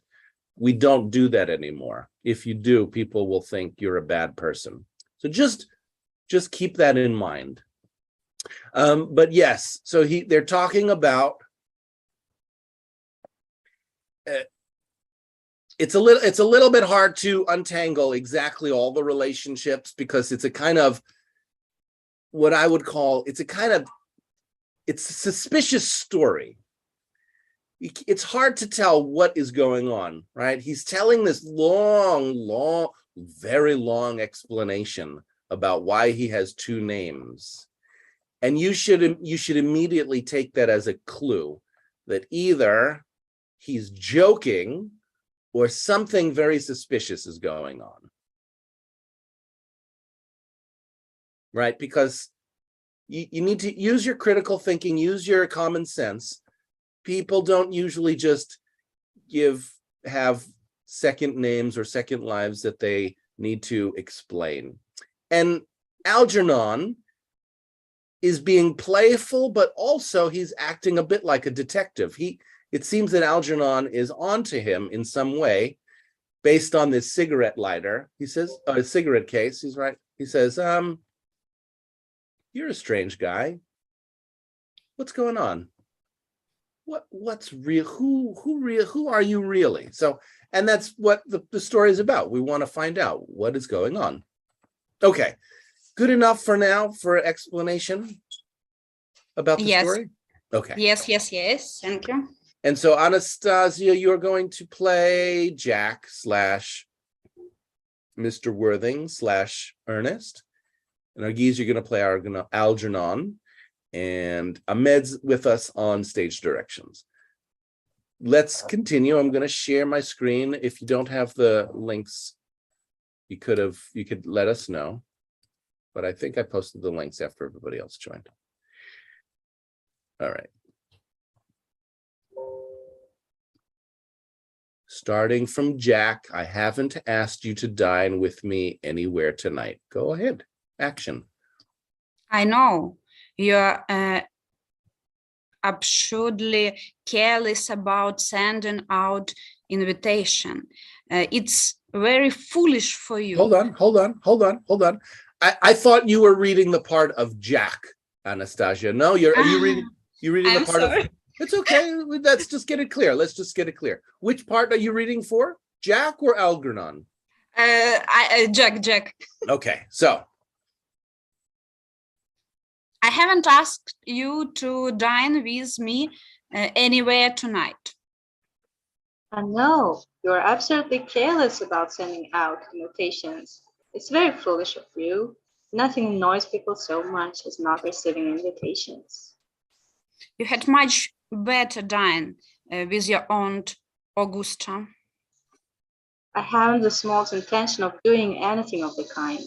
To begin with, I dine there on Monday, and once a week is quite enough to dine with one's own relations. In the second place, whenever I do dine there, I am always treated as a member of the family and sent down with either no woman at all or two. In the third place, I know perfectly well whom she will place me next tonight. She'll place me next to Mary Farquhar, who always flirts with her own husband across the dinner table. That's not very pleasant, indeed. It's not even decent, and that sort of thing is enormously on the increase. The amount of women in London who flirt with their own husbands is perfectly scandalous. It looks so bad. It's simply washing one's clean linen in public. Besides, now that I know you to be a confirmed Bunburyist, I naturally want to talk to you about Bunburying. I want to tell you the rules. I'm not a Bunburyist at all. If Gwendolen accepts me, I am going to kill my brother. Indeed, I think I'll kill him in any case. Cecily is a little too much interested in him. It's rather a bore, so I'm going to get rid of Ernest. And I strongly advise you to do the same with Mr. With your invalid friend who has the absurd name. Nothing will induce me to part with Bunbury, and if you ever get married, which seems to me extremely problematic, you'll be very glad to know Bunbury. A man who marries without knowing Bunbury had a very tedious time of it. That's nonsense. If I marry a charming girl like Gwendolen, and she's the only girl I ever saw in my life, but I would marry, I certainly won't want to know Bunbury. Then your wife will. You don't seem to realize that in married life, 3 is company and 2 is none. That, my dear young friend, it's a theory that the corrupt French drama has been pronouncing for the last 50 years. Yes, and that the happy English home has proved in all the time. For heaven's sake, don't try to be cynical. It's perfectly cynical. It's perfectly easy to be cynical. My dear fellow, it isn't easy to be anything nowadays. There's such a lot of beastly competition about.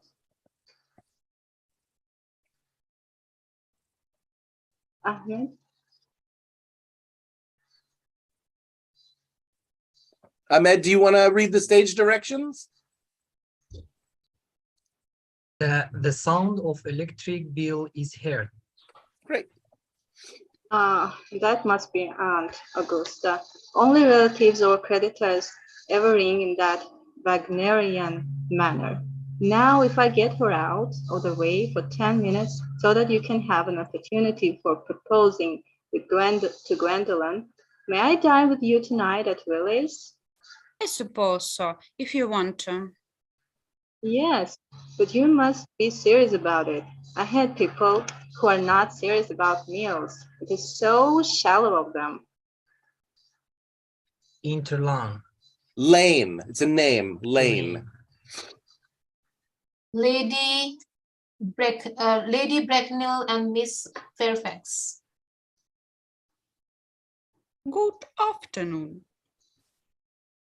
So hold on. So those are stage directions. Algernon goes forward to meet them. Enter Lady Bracknell and Gwendolyn. And also we have now 2 new characters who we may want to fill. Is anybody inspired to read for Lady Bracknell or Gwendolyn? I actually want to be Lady Bracknell. Okay. Anyone for Gwendolyn? I will read for Gwendolyn. Action. Good afternoon, dear Algernon. I hope you are behaving very well. I am feeling very well, Aunt Augusta. That's not quite the same thing. In fact, the 2 things rarely go together. Dear me, you're smart. I am always smart, aren't I, Mr. Worthing? You are quite perfect, Mrs. Fairfax. Oh, I hope I am not that. It would leave no room for developments, and I intend to develop in many directions. Amit,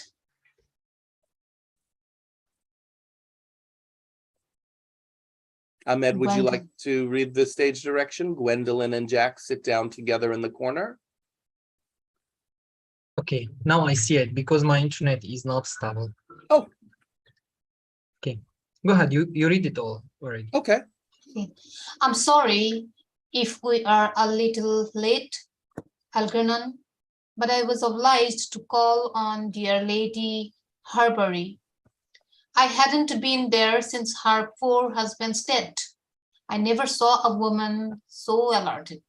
She looks quite 20 years younger.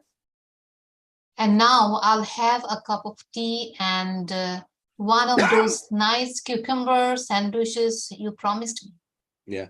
Munmi, the word is altered. I never saw Altered. a woman so altered, right? Because Altered, yes. I got it. Yeah, later I realized I mispronounced it. Altered. Certainly, Aunt Augusta. Goes over to his table. Won't you come and sit here, Gwendolyn? thanks, Mama. I'm quite comfortable where I am. Good heavens, Lane. Why are there no cucumber sandwiches? I ordered them specially.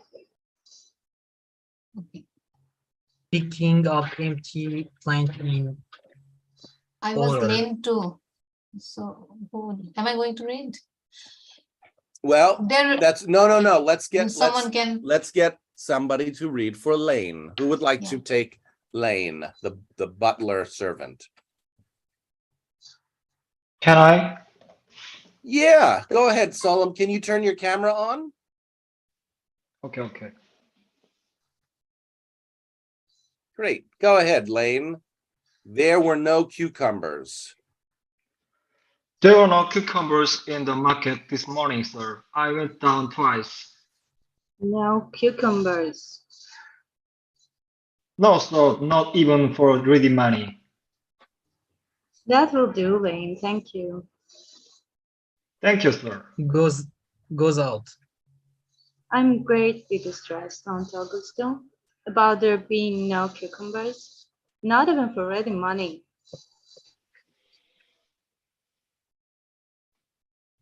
it really makes no matter, Algernon. I had some crumpets with Lady Harbury, who seems to me to be living entirely for pleasure now.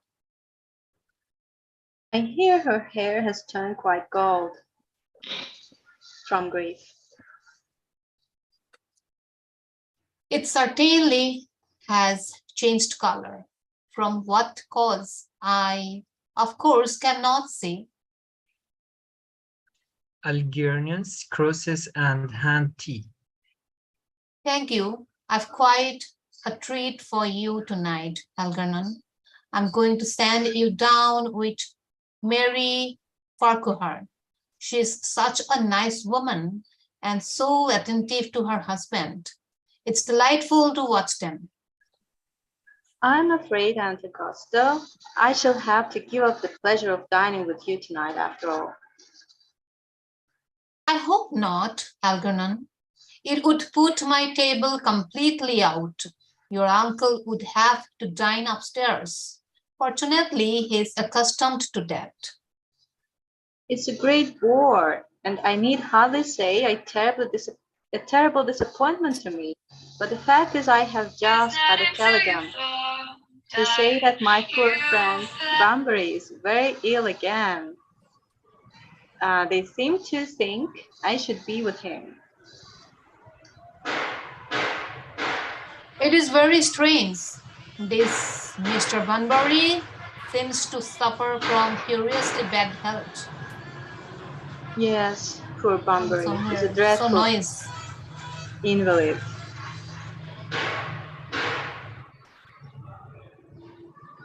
Oh.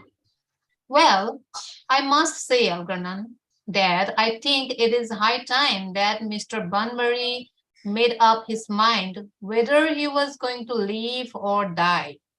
This silly shelling with the question is absurd, nor do I in any way approve the modern sympathy with invalids. I consider it morbid.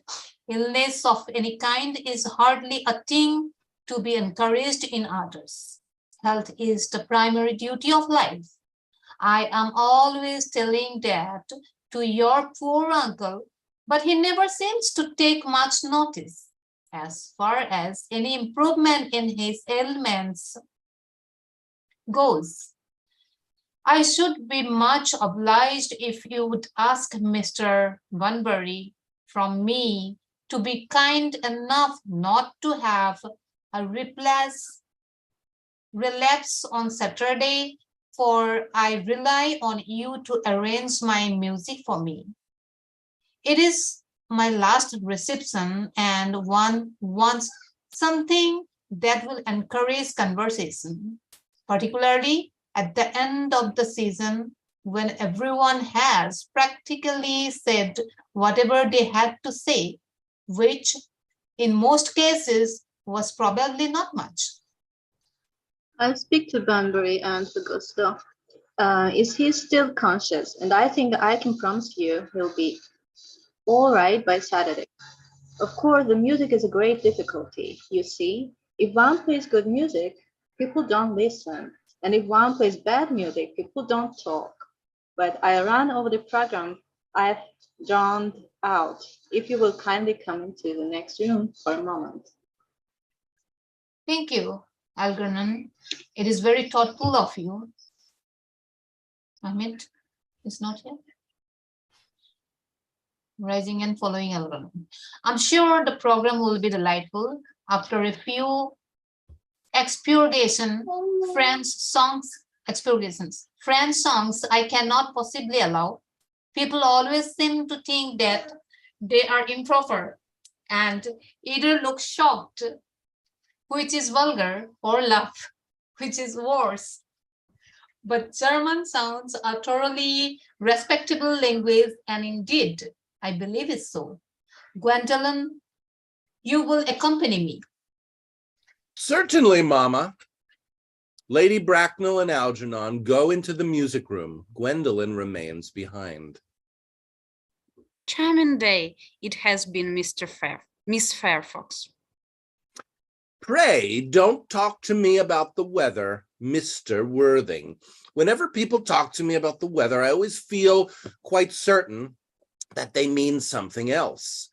And that makes me so nervous. I do mean something else. I thought so. In fact, I'm never wrong. And I would like to be allowed to take advantage of Lady Bracknell's temporary absence. I would certainly advise you to do so. Mama has a way of coming back suddenly into a room that I have often had to speak to her about it. Miss Fairfax, ever since I met you, I have admired you more than any girl I have ever met since I met you. Yes, I'm quite aware of the fact.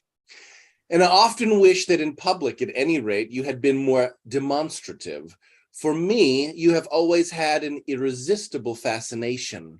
Even before I met you, I was far from indifferent to you. We live, as I hope you know, Mr. Worthing, in an age of ideals. The fact is constantly mentioned in the more expensive monthly magazines and has reached the provincial pulpits, I am told. And my ideal has always been to love someone of the name of Ernest. There is something in that name that inspires absolute confidence. The moment Algernon first mentioned to me that he had a friend called Ernest, I knew I was destined to love you. Love me, Gwendolyn? Passionately. Darling, you don't know how happy you have made me. My own Ernest.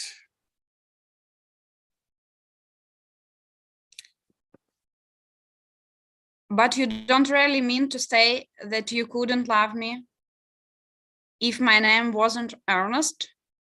But your name is Ernest. Yes, I know it is.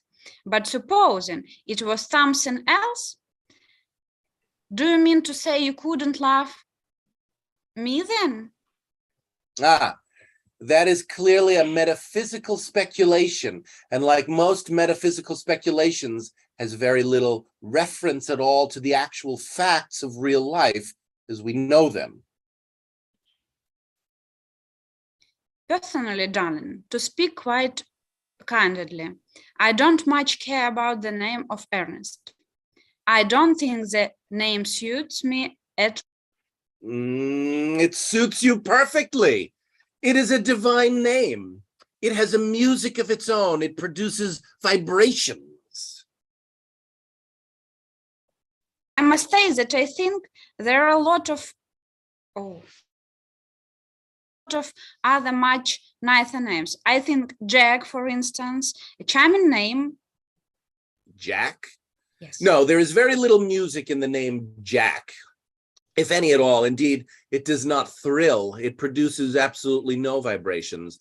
I have known several Jacks, and they all, without exception, were more than usually plain. Besides, Jack is a notorious domesticity for John.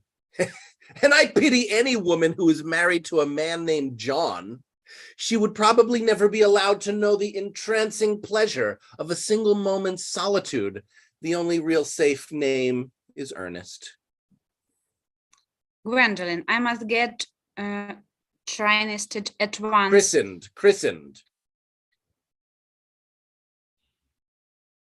Christened. I must get christened.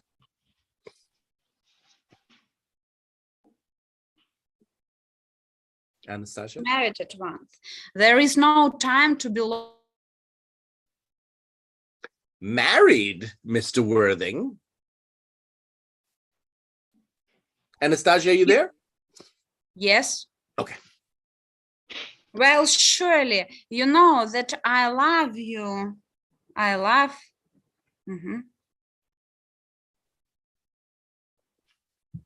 I have some pauses.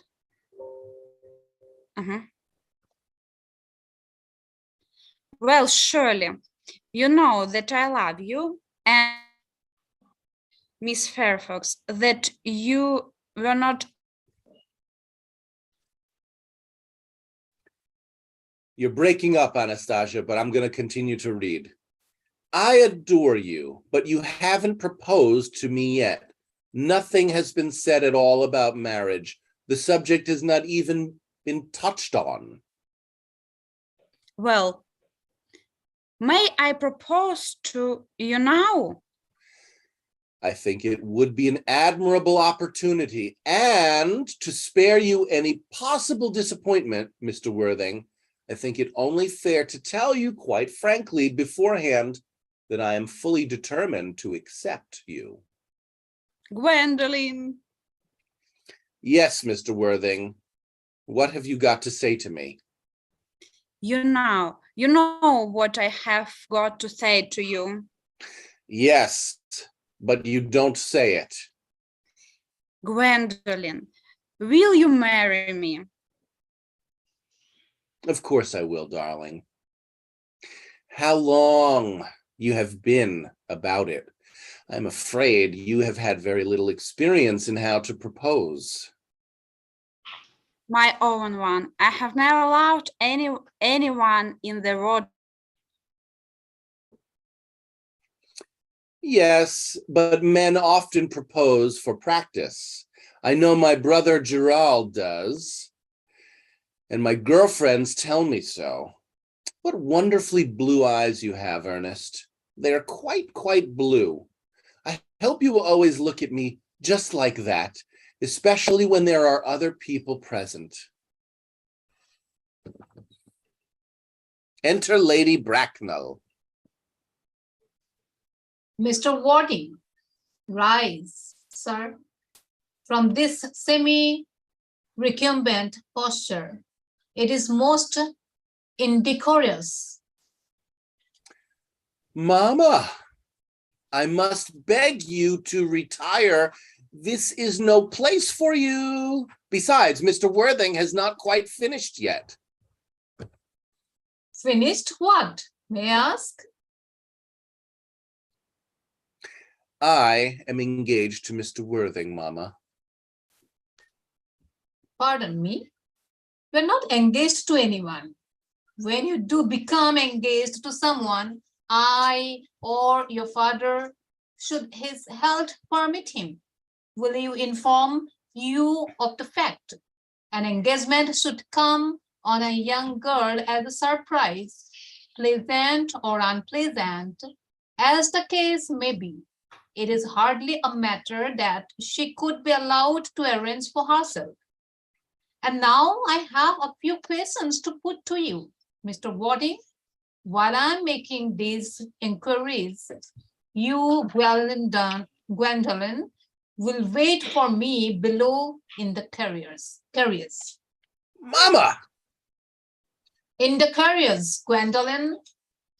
Gwendolyn goes to the door. She and Jack blow kisses to each other behind Lady Bracknell's back.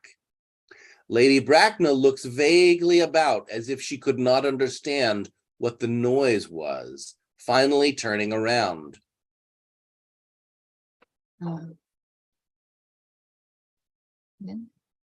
Lady Bracknell. No, yes, Mama, and then No, you can take a seat. No, Yeah. no, you skipped Gwendolyn, Gwendolyn. the carriage. Gwendolyn, the carriage. Yes, Mama, goes out, looking back at Jack. You Sitting can down. take a seat, Mr. Warding. Thank you, Lady Bracknell. I prefer standing. I feel bound to tell you that you are not down on my list of eligible young men, although I have the same list as the dear Duchess of Bolton has. We work together, in fact. However, I'm quite ready to enter your name, should your answer be what a really affectionate mother requires. Do you smoke? Well, yes, I must admit I smoke. I'm glad to hear it. A man should always have an occupation of some kind. There are far too many idle men in London as it is. How old are you? 29. A very good age to be married at. I have always been of the opinion that a man who desires to get married should know everything or nothing. Which do you know? I know nothing, Lady Bracknell. I'm pleased to hear it. I do not approve of anything that tempers with natural ignorance. Ignorance is like a delicate exotic fruit. Touch it and the bloom is gone. The whole theory of modern education is radically unsound. Fortunately, in England, at any rate, education produces no effect whatsoever. If it did, it would prove a serious danger to the upper classes. and probably lead to acts of violence in Grosvenor Square. What is your income? Between 7,000 and 8,000 a year. Makes a note in her book. In land or in investments? In investments, chiefly. That is satisfactory. What between the duties expected of one during one's lifetime and the duties accepted from one after one's death, land has ceased to be either of a profit or a pleasure. It gives one position and prevents one from keeping it back. That's all that can be said about land. I have a country house with some land, of course attached to it, about 1,500 acres.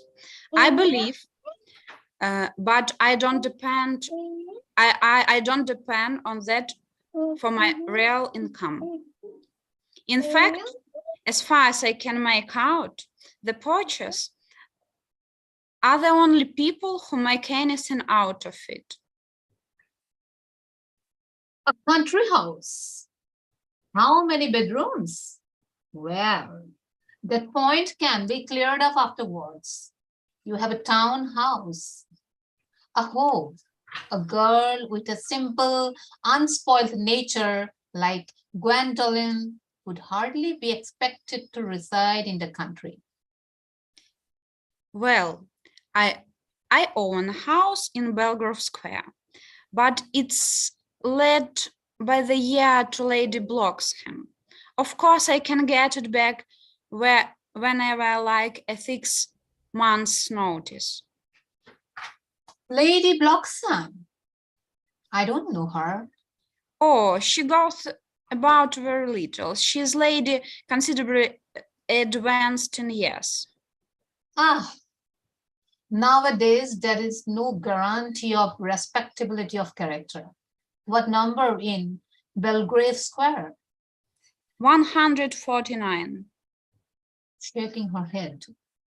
The unfashionable side. I thought there was something. However, that could easily be altered. Do you mean the fashion or the side? Sternly. Both, if necessary. I presume. What are your politics?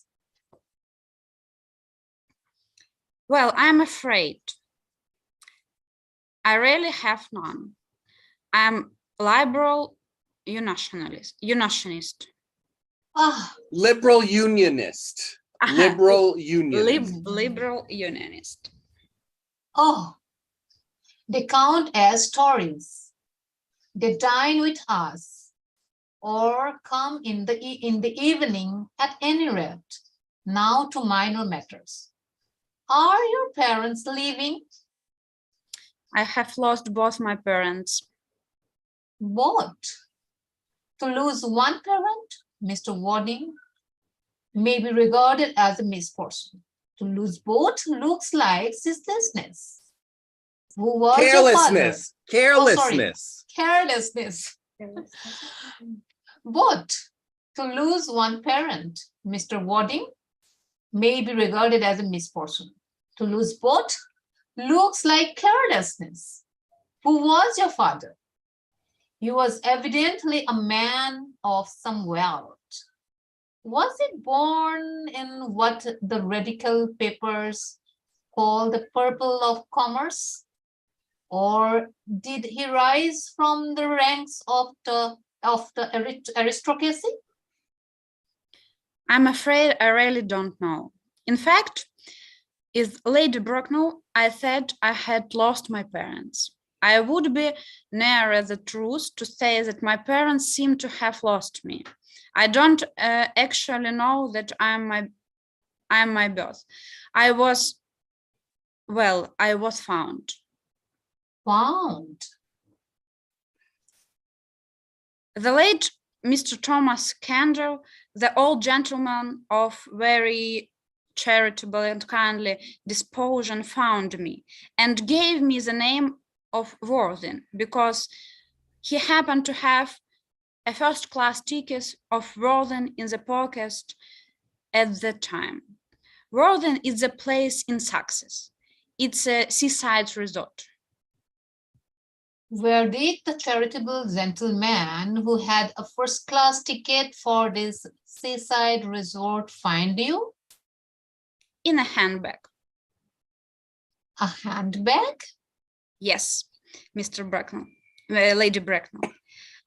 I was in a handbag, a somewhat large black leather handbag with handles to it.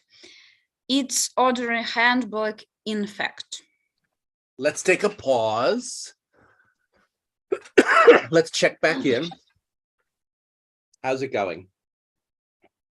Nice. Nice. The negotiation between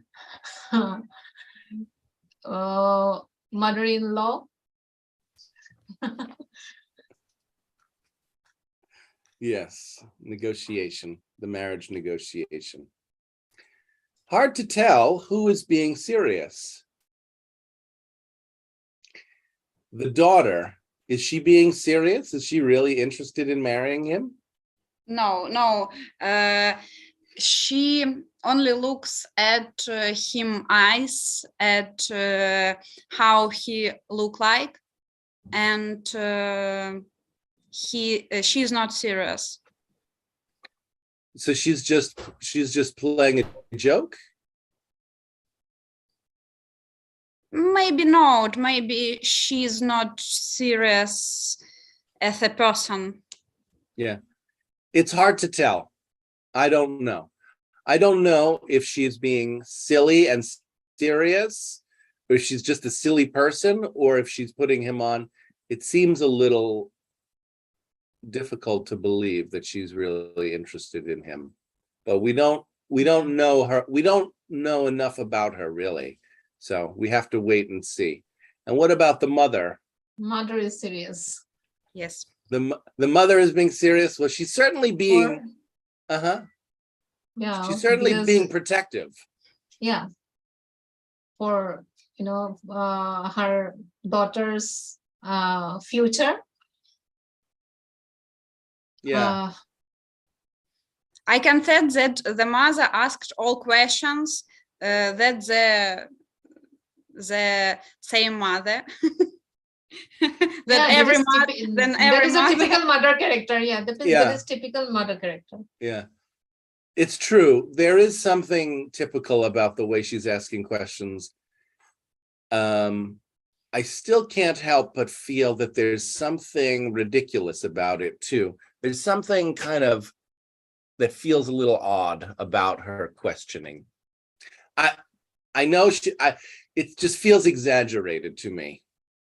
I'm not sure that she's taking it seriously either. I mean, say is more interested about the property and all. Yeah, I have to say, the man, Ernest, seems to be the only one who seems to be serious. However, there is something ridiculous about him. Even though his attitude is serious, his answers sound kind of ridiculous. And that especially so with the last thing that he said, that he was found in a bag. Right? It seems that he's being totally honest and sincere, but there's something ridiculous about it. Right? And also, just one more thing. Who wants to speak? Is that Alyssa? No. Can I? One more thing I just want to say is that, didn't he just change what he said again? It seems that he keeps changing the things he says. So at first, didn't he said his parents are not alive. Okay. And then we think that maybe his parents died. But then she asks him another question and we get a kind of different answer. It's not that his parents are dead, but that he was found in a bag. It's very strange. It's the kind of response you would expect from a kind of liar of some kind. Yeah, maybe Right, he's and- hiding something. Yeah, and it's the same, my impression, it's the same kind of answer that Drama. it's the same kind of answer he gave when he was trying to explain to Algernon Mm. why he has a cigarette case from a woman named Cecily, who is called like Little Cecily or Little Aunt, but then she calls him uncle. It didn't make sense. And that's how it feels to me now when he's describing being found in a bag. Mm. Go ahead now. I'm done. Solomon, you wanted to say something? No. No. Oh, It's Well, we're just difficult to, it's difficult to understand our sentences in the, don't worry about all sentences. Worry about what you do understand. Did you get something? So it is a acting description about the story about the mother and daughter. What? Mom and Daughter. daughter. Daughter. Oh, daughter. Yeah. So maybe she's preparing, her daughter is preparing Mary. So, but the daughter is not serious about the marriage, but her mother is very serious with the marriage. That's what I understand now. Uh-huh. How do you know? How do you know the daughter is not serious? You just said. Because I said it. Okay. Yeah.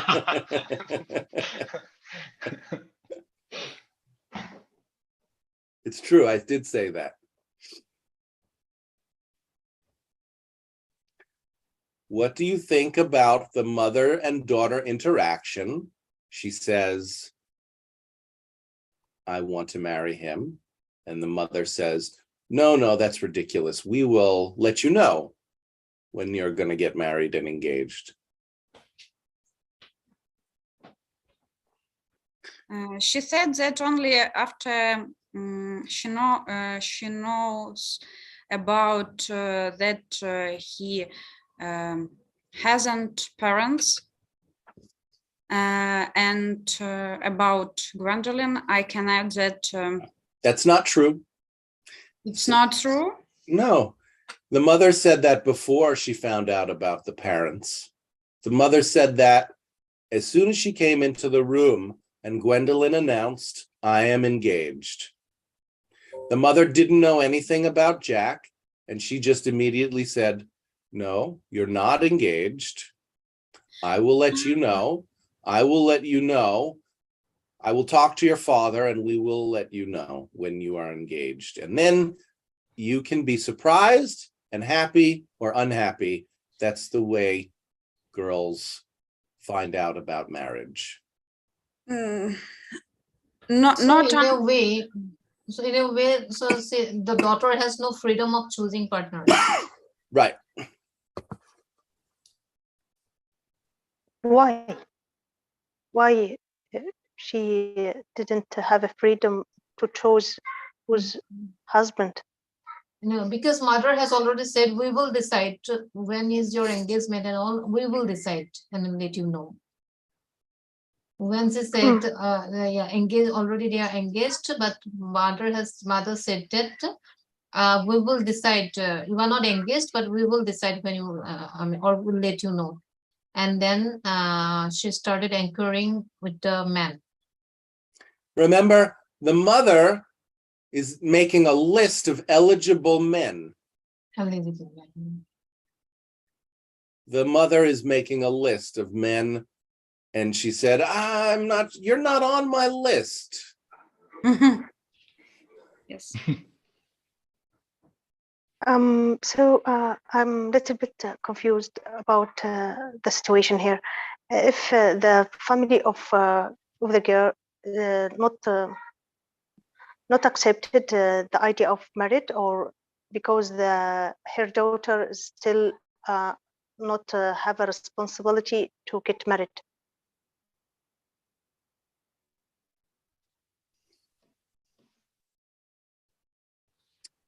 Your question is not very clear. You are talking about the responsibility, the responsibility of being married. Well, the mother is describing her responsibility.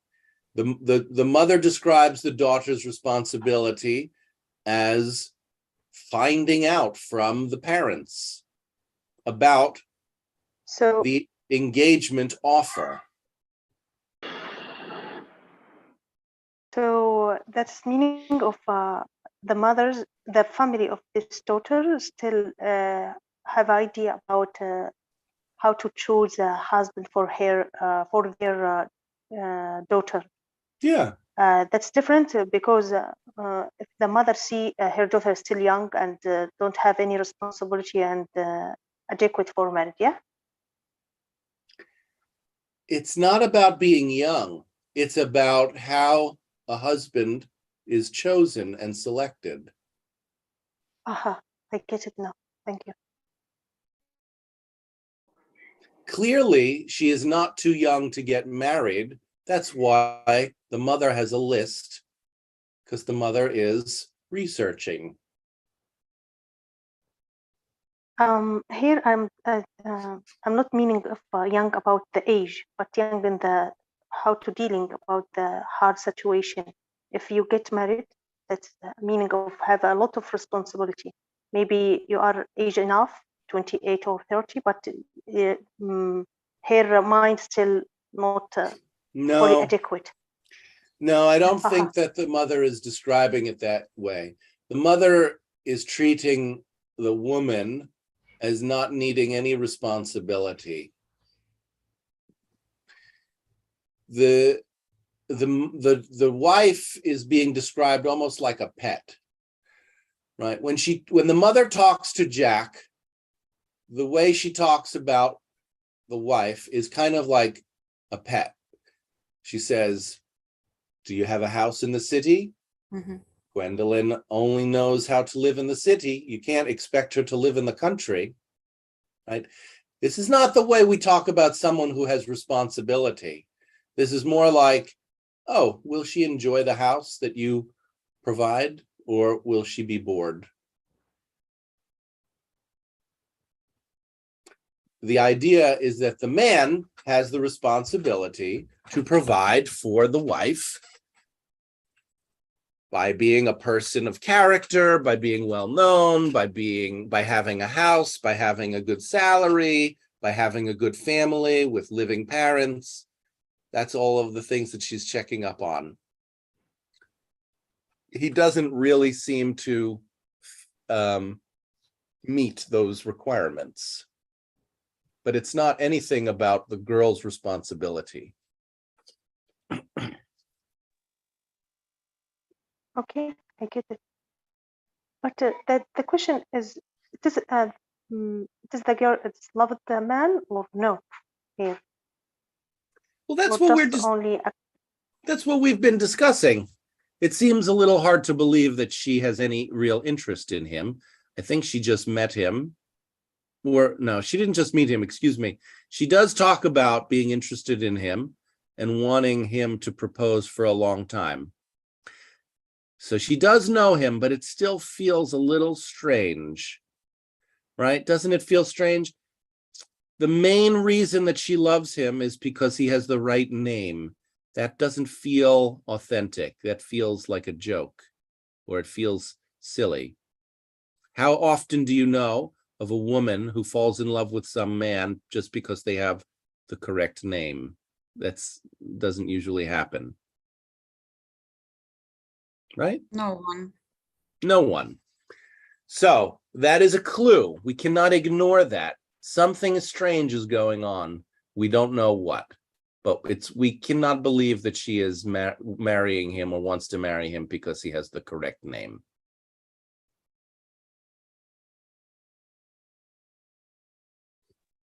Sorry to interrupt. I have to leave. I will be coming for the meeting, board meeting. Okay. Yeah. Bye, everyone. Bye, Munmi. What shall we do? Would you like to keep talking or would you like to read more? I will end the call in 20 minutes. So we have 20 minutes either to read or to talk. What would you like to do? To read. Read. Okay, let's keep reading.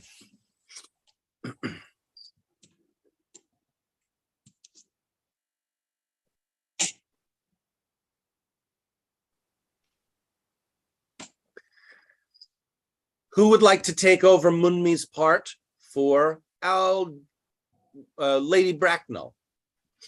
Me, Asu. Okay. I wanna. Who? Mira? I wanna read. Yes. Okay. We could switch Yeah, it so up.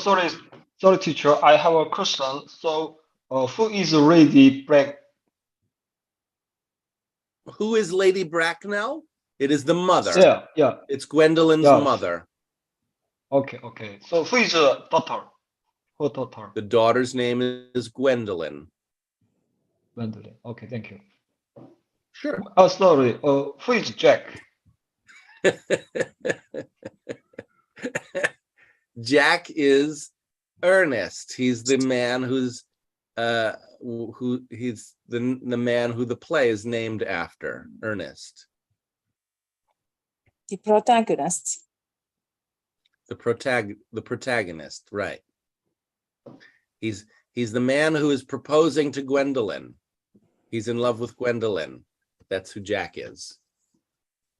So maybe is she a poor guy? Or is he poor? Yeah, is he is a poor guy. Jack? Yeah.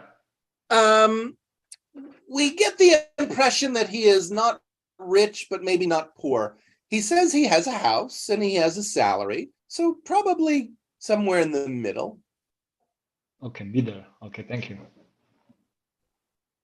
James, Gwendolyn is the cousin of Algernon. Yes, it seems that way. Gwendolyn is Algernon's cousin.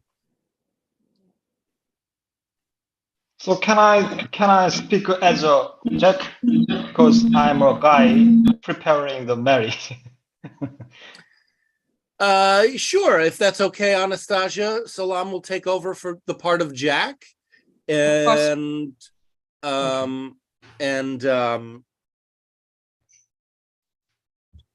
who is taking over Lady Bracknell? Was that Aso? Yeah. Okay. And then if we find another part, we'll give that to Amira. If there's another part that comes up, maybe Algernon. Mhm. Algernon appears in the next page. You can do that, Amira. Okay.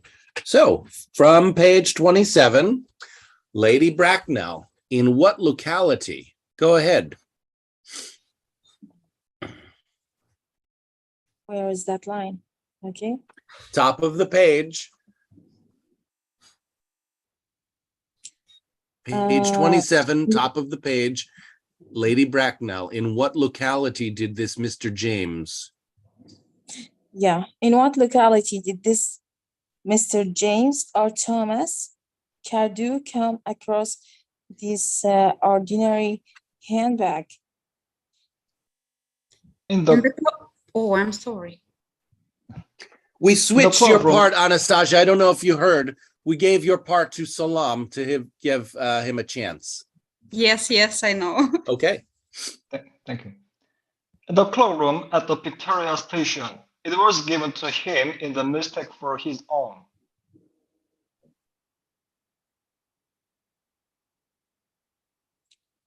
The line is immaterial. Yeah, it's Brighton line is- line. Mr. Worthing, I confess I feel somewhat bewildered by what you have just told me.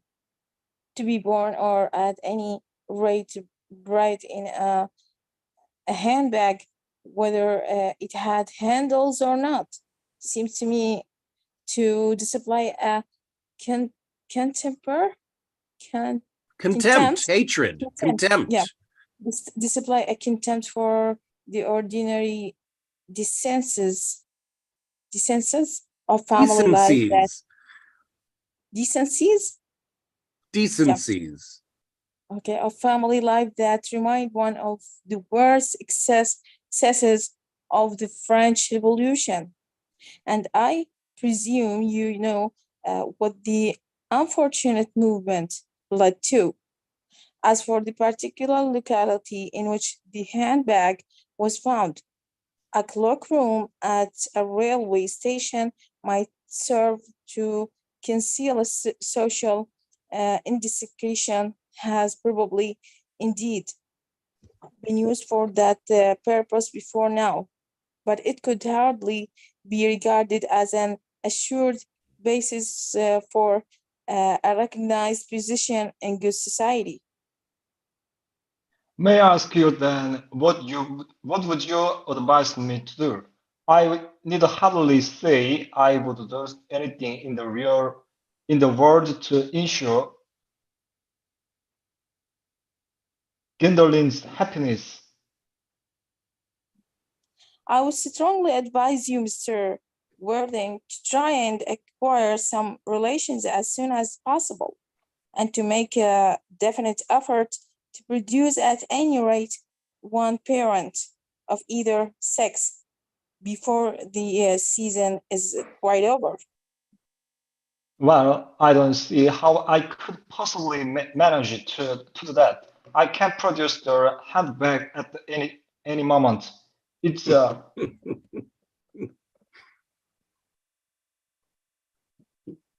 it's in my dressing room at home. I really think that should satisfy you, Lady Bracknell. So Lisa. let me pause just there, because it's a very funny line, I think, right? She says, you must produce a parent, which is in itself a funny line, right? Because we don't produce parents. We either have parents or we don't. But she's saying, you must get a parent. You must get a family member. And he says, well, I don't have a family member, but I can show you a bag. I have a bag. Is that good enough? It's very funny. It's very funny. Yeah. Referring to the bag as one of his parents. Yeah. I don't have a father, but I have a bag. Is that good enough for you?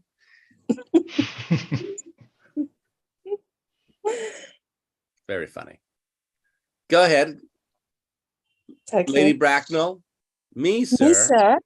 Me, sir. What has it to do with me? You can hardly imagine that I and Lord Bracknell with the dream of allowing our only daughter, a girl brought up with the utmost care, to marry into a cloakroom and form an alliance with a parcel. Good morning, Mr. Worthing. Yeah. Good morning. For goodness sake, don't play the ghastly tune. RG, how idiotic you are. How idiotic you are. The How music idiotic stops. you are. The music stops and Algernon enters cheerily. Go ahead, Amira. Didn't it go off all right, old boy? You didn't mean to say Gwendolyn refused you. I know it is a way she has. She is always refusing people. I think it is most ill-natured of her. Oh, Gwendolyn is as light as a tribute. As far as she is concerned, we are engaged. Her mother is perfectly unbearable.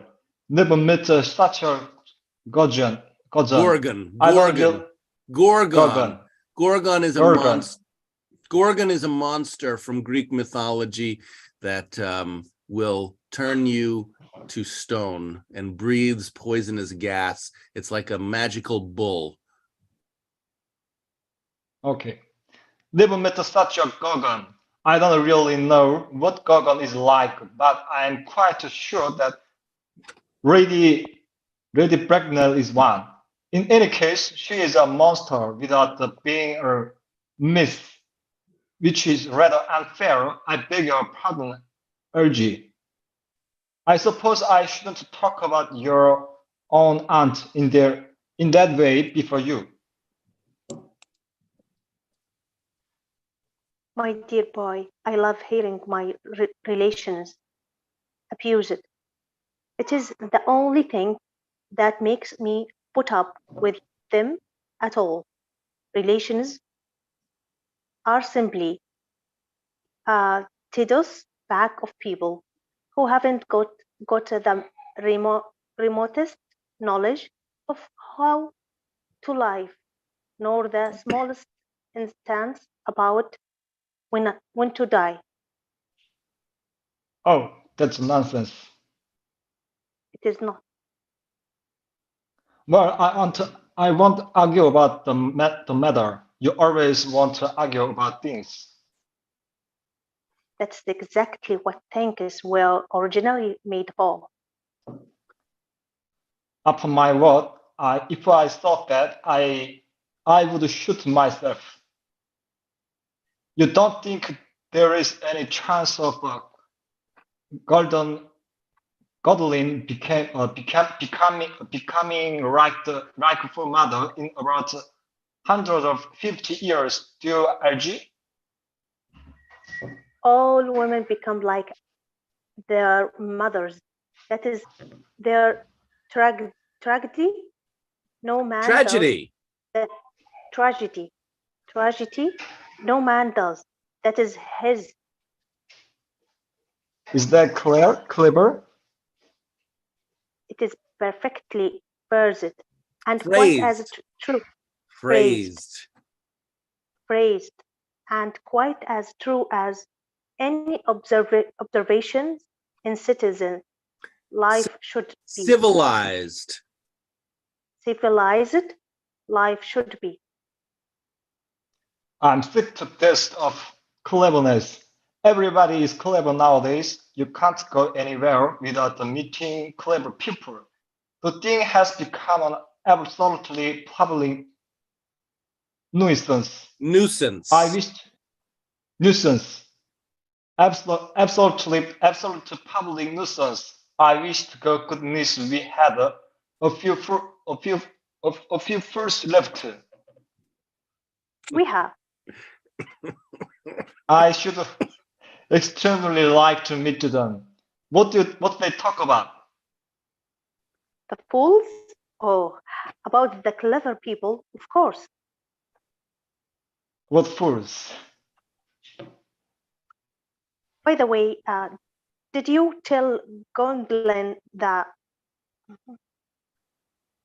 Please, James, move.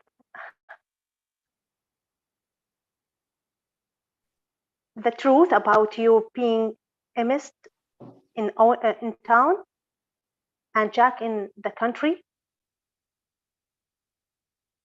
My dear fellows, the truth isn't quite the sort of thing one tells to a nice, sweet, refined girl. What extraordinary idea you have about the way to behave to women. The only way to behave to a woman is to make love to her. If she is pretty and to someone else, if she is plain. Oh. Plain. Okay. Oh, that's nonsense. What about your brother? What about the profligate Ernest? Oh, before the end of the week, I shall have got rid of him. I will say he died in the Paris of apoplex. Lots of people died. Apoplexy. Apoplexy. Apoplex. Paris of apoplex. Lots of people die of apoplex quite suddenly, don't they? Yes, but it is hardly, my dear fellow. It is a sort of thing that runs in families. You had much better say a severe chill. You're sure sober chill isn't Hereditary. hereditary, or anything of the kind? I'm going to stop there.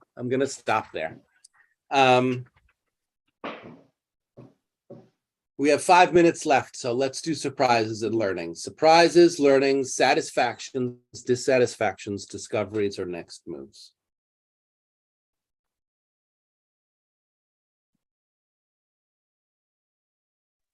This is Amira. I discovered today when read a book with together, maybe it's better to understand all thing or all content than reading on lonely, you know. Uh-huh. Yeah. Anyone else? So yeah, it is satisfied for me reading the book without being afraid. Yeah, it's my satisfied. Go ahead, Alyssa. Thank you. Can we continue this tomorrow? Anyone else? You want to continue with it. You like this. You've read it already, haven't you? I watched the play on YouTube, and I also was a part of the play last year, but I played Cecilia, and I totally forgot the lines now. Maybe it's not it again, yeah. Well, maybe you can share the link to the YouTube version of the play so that if people want to watch it, I'm sure that there's a number of versions on YouTube, but maybe if you have one that you like, it might be helpful. Yeah, where can I pin it? Here in the Yeah, just put it in the chat here and I'll take it and I'll put it in Discord. Alrighty. Hold on. Any other surprises, learnings? Thank you, Azerbaijan. I'm pretty much satisfied with the activity we're having. And I'm also glad to see Alisa, the one that suggested this book. Thank you. This is me, Ahmad. I'm satisfied for doing this activity together, reading at this there. Even though I didn't, I didn't read the book there at the screen. Take the characters. I listen, and it sounds very good. And yeah, it looks like an acting class, something like that. And also, now it's at night, right? So it felt like a bedtime story. I mean, a bedtime story is good. I mean, it's good, because it makes me really want to hear more. You're gonna have to dim your lights, those bright fluorescent lights. It doesn't look like you're getting ready for bed. Yeah, but it makes me feeling like it's someone reading a storybook at night before going to sleep. When all of you reading at the book at the screen there. I was listening, and it feels so so relaxing. Yeah, so you have to take the next step now, which is you go to YouTube, find the link to there's a number of versions of it on YouTube, and now you can listen to it going to sleep. Yeah, I'll do that later. Yeah. Other surprises, learnings. So I feel like it is just like an outstanding change after what we used to do here on Zoom call. Just like the daily routine of open conversations. So it is a great change here. We're just getting the benefits and at the same time we are enjoying doing the role play, like taking the characters and sharing with you, James. You're so creative with your ideas, as I always telling you that. Thank you. Anyone else? Thank you, Esso. We'll end there. Thanks, everybody, for joining.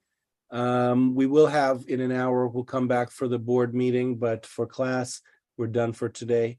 And yeah, enjoy the play if you read it on your own or watch it on your own, and we could continue it next time tomorrow. Bye, everybody. Thank you. Bye. James. Bye. You're welcome. Thank you. Bye. Bye. Thank you.